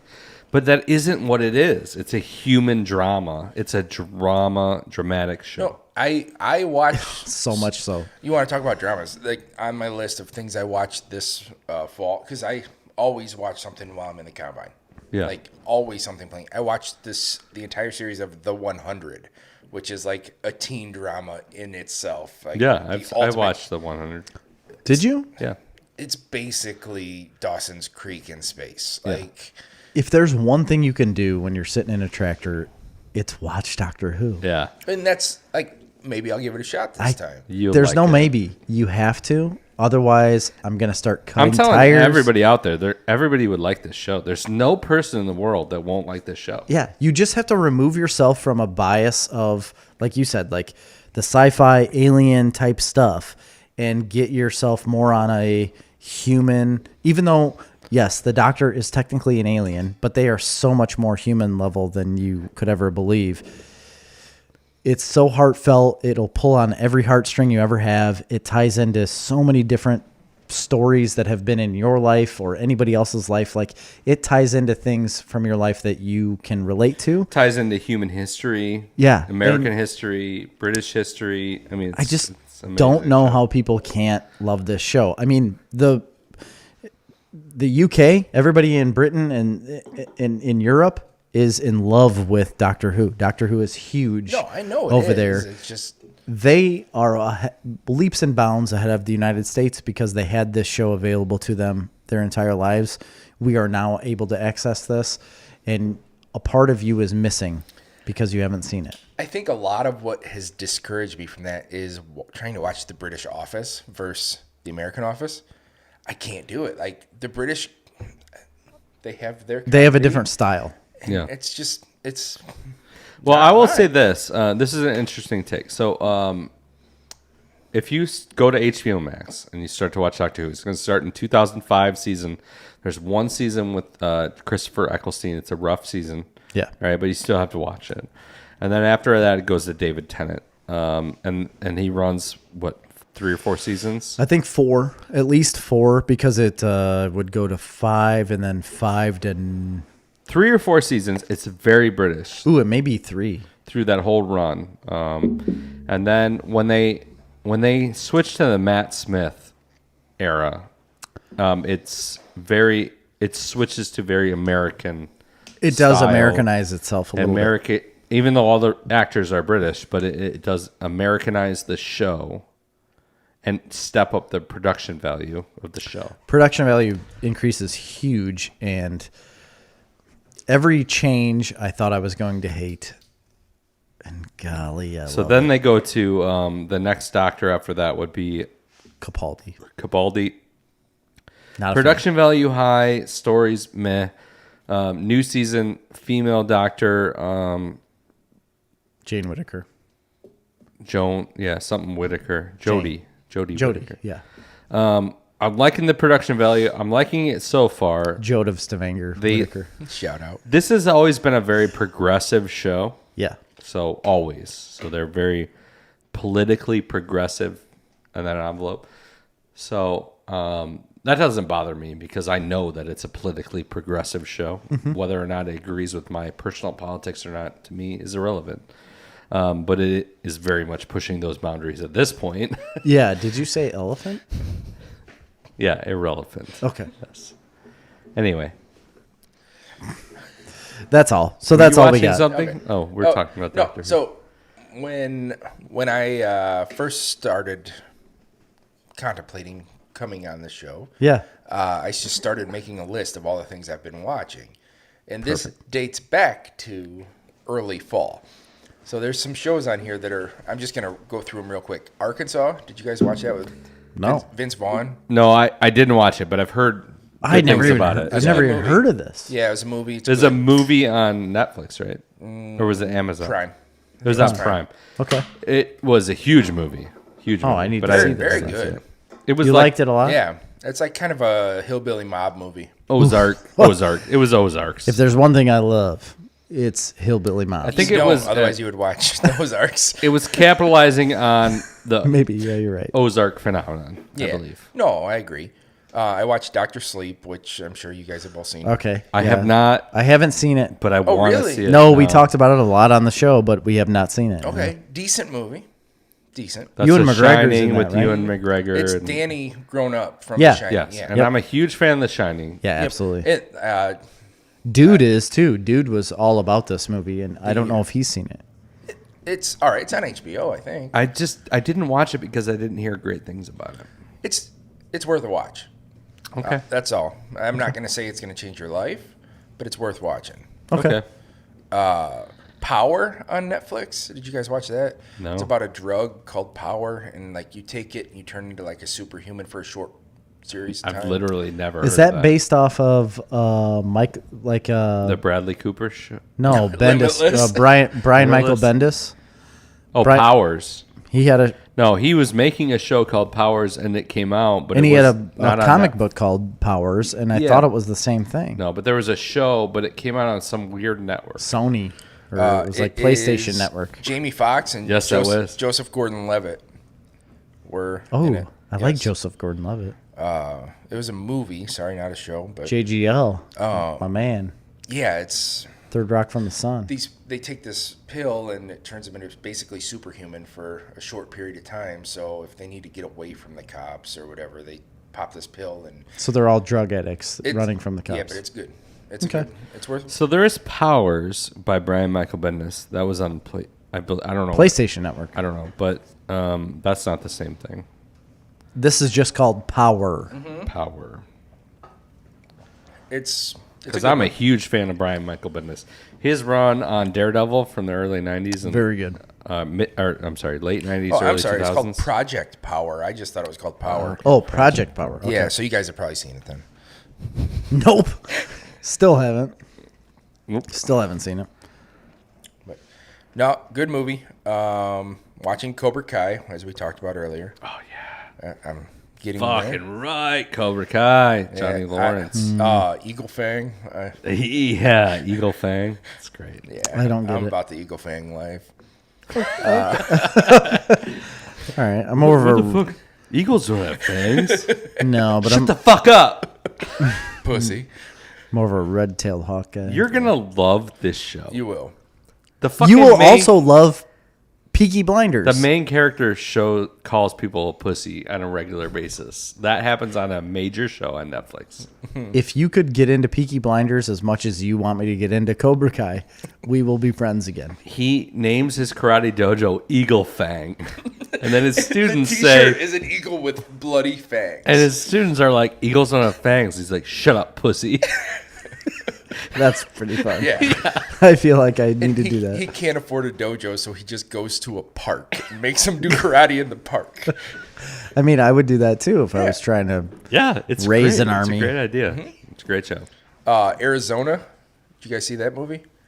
Danny McBride is like a real estate guy. No, I there's a haven't seen murder. You need to fill us in on these I movies. don't know any of these. I know. Okay. I haven't that's heard why of it. that's why I put him on the list. Arizona. Arizona. I like Danny McBride a lot. And it's So a do good I. movie. Worth Is a it like watch. slapstick comedy? Dark comedy. And what is this on? YouTube? HBO. HBO. Oh, HBO. Danny McBride is like solely HBO HBO is guy. like They own his soul. They own him, yeah. Truth Seekers on Prime with Nick Frost. Oh, no, but I've Nick just Frost, watched a you were show produced and by Nick Frost, Sick Note on haven't seen Netflix. that one. That's a Nick Frost show. I love Nick Frost. So this is like a paranormal. They're looking for ghosts and Oh, stuff. yes. I've seen Yeah. Truth Seekers. Yes. it I haven't was- seen it yet. I'm very interested to see it, though. So you have or you have 7 out of 10. No, I've seen the, ads for it. And Yeah. I wanted to watch it. Oh, It's gotcha. it's all right. It's It not- reminded me of a show that came out a couple years ago on Fox. Ghost Hunters. Was that what it was called? No. It was similar to that, but it had the guy from Parks and Recreation. Aziz Nick Ansari? Offerman? Nope. Ben, the guy Ben. Schwartzman. No. Nope. Oh, I know. Adam Rich Scott. something or other. Scott. And Adam then- Scott. Adam Scott. And Adam then Scott. it had the guy from The Office that was the warehouse guy that moved up. Daryl? Daryl. Yeah, I don't remember his. And they were ghost investigators. It was a Fox show about 2 years ago, and it was a do recall really that. good show. It was actually a very underrated show. I don't remember it at all. You should have led with Daryl. Yeah. He's the I can't remember Main his name. guy. The protagonist, if you will. So after Truth Seekers, I got Hunters. Have you guys watched the movie Run yet with Sarah Paulson on Hulu? Negative. Sarah Paulson. She was in. Yeah, I know. What's that nurse movie? Yeah. Or that nurse Sarah show? Palin, didn't she run for Don't you president? know? Yes. Ghosted was the show on Fox. Anyway. Ghosted. Okay. Sarah Paulson was on American Horror Story and Rod Nurse Paulson. Ratchet. Ratchet. She was on Ratchet. Oh, I know that lady. She's, That in, was- she's that in was a a new big show. movie on Hulu that I have not watched yet called Run, but it looks very promising. I don't know. Yeah, I'm not seeing it. I don't log into Hulu very often. I haven't recently either, but it's I mean, something ever really since wanna- Dave ended, I'm like, yeah. I need that show Dave to come and back out. Devs, both of them. Dave would be on pretty soon. It should be, I hope. If they film this year. Bud Light Seltzer Strawberry tastes like vomit. I like it. I like the strawberry. No, I mean, the strawberry legit tastes like vomit. I like the strawberry. All the other Strong flavors, selling point. all the other flavors are acceptable. The strawberry tastes like vomit. You think so? I like the strawberry. I don't even. Do you like vomit? Oh yeah, love it. Okay. Love everything about vomit. He's a purger. All right, I think we've ran to the end of our time here. We're at 2.5 hours. I'm having maple bacon coffee. You're drinking maple bacon coffee? Yes. Of course he is. Why wouldn't It's he be? delicious. Wait, is that? That's just a sticker. Oh, it's a sticker. It's not even a plastic dip. No. No. It's not a plastic dip. Serico. So we've reached the Sirico. end of our time. We wanted to just promote David one more time. His plastic dip business is I will dip anything you have in plastic. Or bake it in ceramic. if you want your gun dipped in plastic, If you just want a plastic gun, it'll jam up the firing pin a little bit. If you want your knives sharpened no, with but plastic. seriously, if you have like a Glock 17 I have done a Glock 17. and you want an American flag on it to take to the Capitol Right, or a skull. No. to storm the Congress. This is your guy right here. Yeah. If there's ever been an episode where Chris is just line stepping like crazy, it's this one. Can I tell you guys a quick story, a fun story? Yeah, About a- as long as it's about storming It's Capitals. about a gun. Okay. So I want to buy the rights to this movie, but years ago, We'll write it. Years ago, I sold a gun to the wrong person. Okay. Okay. He was a nuclear engineer for Dresden. All right, that seems like a reputable person. You think so? He was in the Navy and like pulled up to my house. He was a friend of a friend. Pulled up my house in his brand new Mercedes, has his Affliction leather jacket on, so you knew he was cool. We talked about that last week. We did. So he. I got a tattoo right here on my chest. Yeah, you do. No, it's tap out. Oh, tap out. Yeah. No, you had tap out, but you're Hardy. No, it was Ed Hardy. Ed Hardy. I forgot about Affliction. Yeah. I got that on my rump. Pathetic. That's rump. So this guy, he shoots the gun. It's a 45, 1911. Simple. Shoots it. Yeah, I'll take it. He whips out a wad of cash, pays me the money, leaves. A couple months later, the friend that was the friend of the friend sends me a link, says, you got to look at this. So this fella takes the gun, carjacks a lady in like Oswego or Naperville or something, gets caught and arrested. It turns out he just wanted to carjack this lady, steal her car, and rob a bank. Wait. This Yes. guy's making like 120 grand a year Yes. working as a nuclear engineer. And he wanted to rob a bank. Because he saw the movie The Town, starring Ben Affleck. Oh my god, that movie rocks. though. Such a good movie. Right? So he Casey decided- Affleck's in it too. He This decided is it's shit. time for him to throw caution to the wind. You just got to throw caution Sometimes to you the got wind, man. to. And So you contributed. yes, I'm an accomplice. Accomplice. Yeah. I have all the paperwork.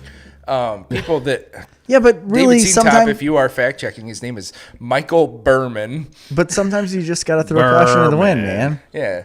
Like But- sometimes you literally just have to throw caution to the wind. Here's where the crazy. story gets real, though.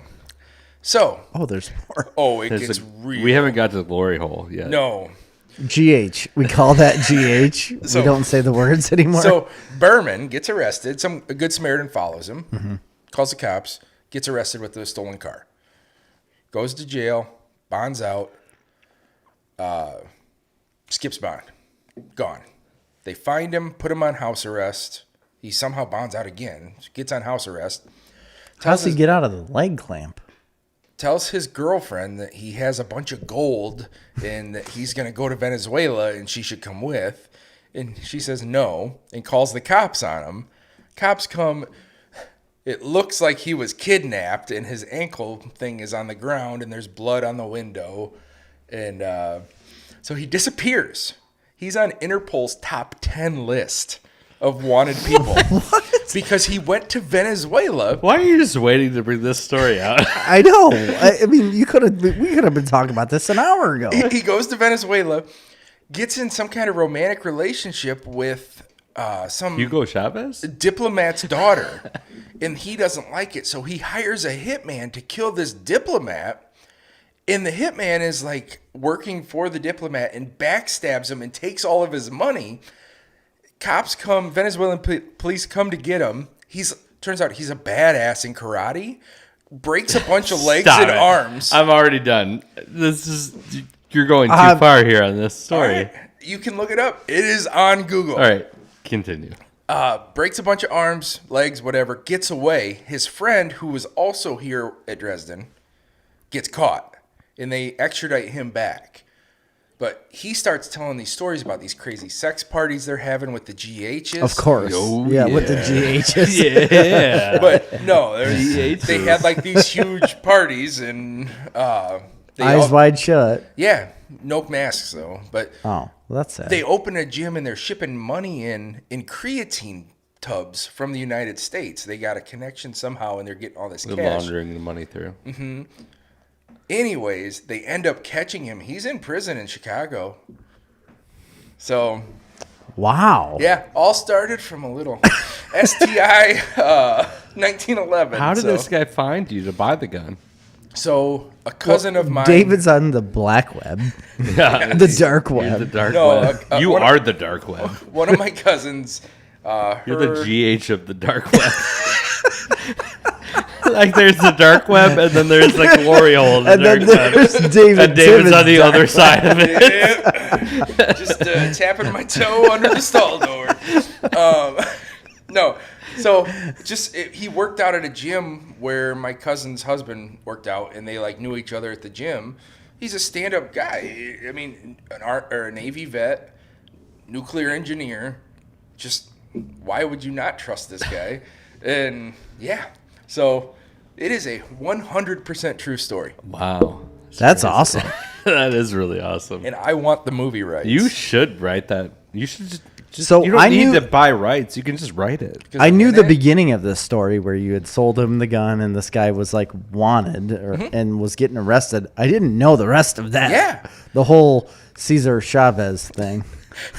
Hugo Chavez. Yeah, that's Cesar right. Chavez was an American. Oh, that's right. I think. Yeah, something Chavez. The Like a whole labor rights guy. Escobar. Pablo Escobar. Biden drug just runner. put a bust of Cesar Chavez behind his desk. That's why I thought of it. I meant Escobar. Pablo He was a Escobar. socialist, but yeah. The whole drug running guy. Yeah, so that's the end of our time. Yep. All right, we're at the end. Thank you for Thank taking you the guys journey for with having us. Everybody just dropped out like literally 2 seconds ago. There was like 10 people, and now there's one. So That's fine. all right. Well, thank you guys. Make sure you check out patreon.com/snarfcomics for amazing videos of Jerry and That's enough. Billy Zane having words Yeah, and high-fiving. and high-fiving. And our new website. And our new website. I'm not done with it yet. So, But it's coming soon. We're going to have a brand new website up. We're going to be able to sell merchandise. What else am I doing with the website? Why am I doing the website? So we have a new button that you can click on that says listen free. And you can click on the button and it'll take you to your Yes. Oh, I'm whatever gonna- phone or like platform you have, whether it's if you Samsung, visit our website Google, and you click it, it will take you to your preferred platform. Automatically. It's going to be great. And then we're going to be able to sell merch and have Jerry videos and Patreon all integrated. Yes, right from the website. It'll be a better, more fluid platform. Yeah. It looks better already from what you showed me, and I think it'll be really good. So that's snarfcomics.com. Snarf or snarftalk.com or snarftalkpodcast.com. Yes. It's all the same. For Snarf Talk this week, I've been Chris. I'm David.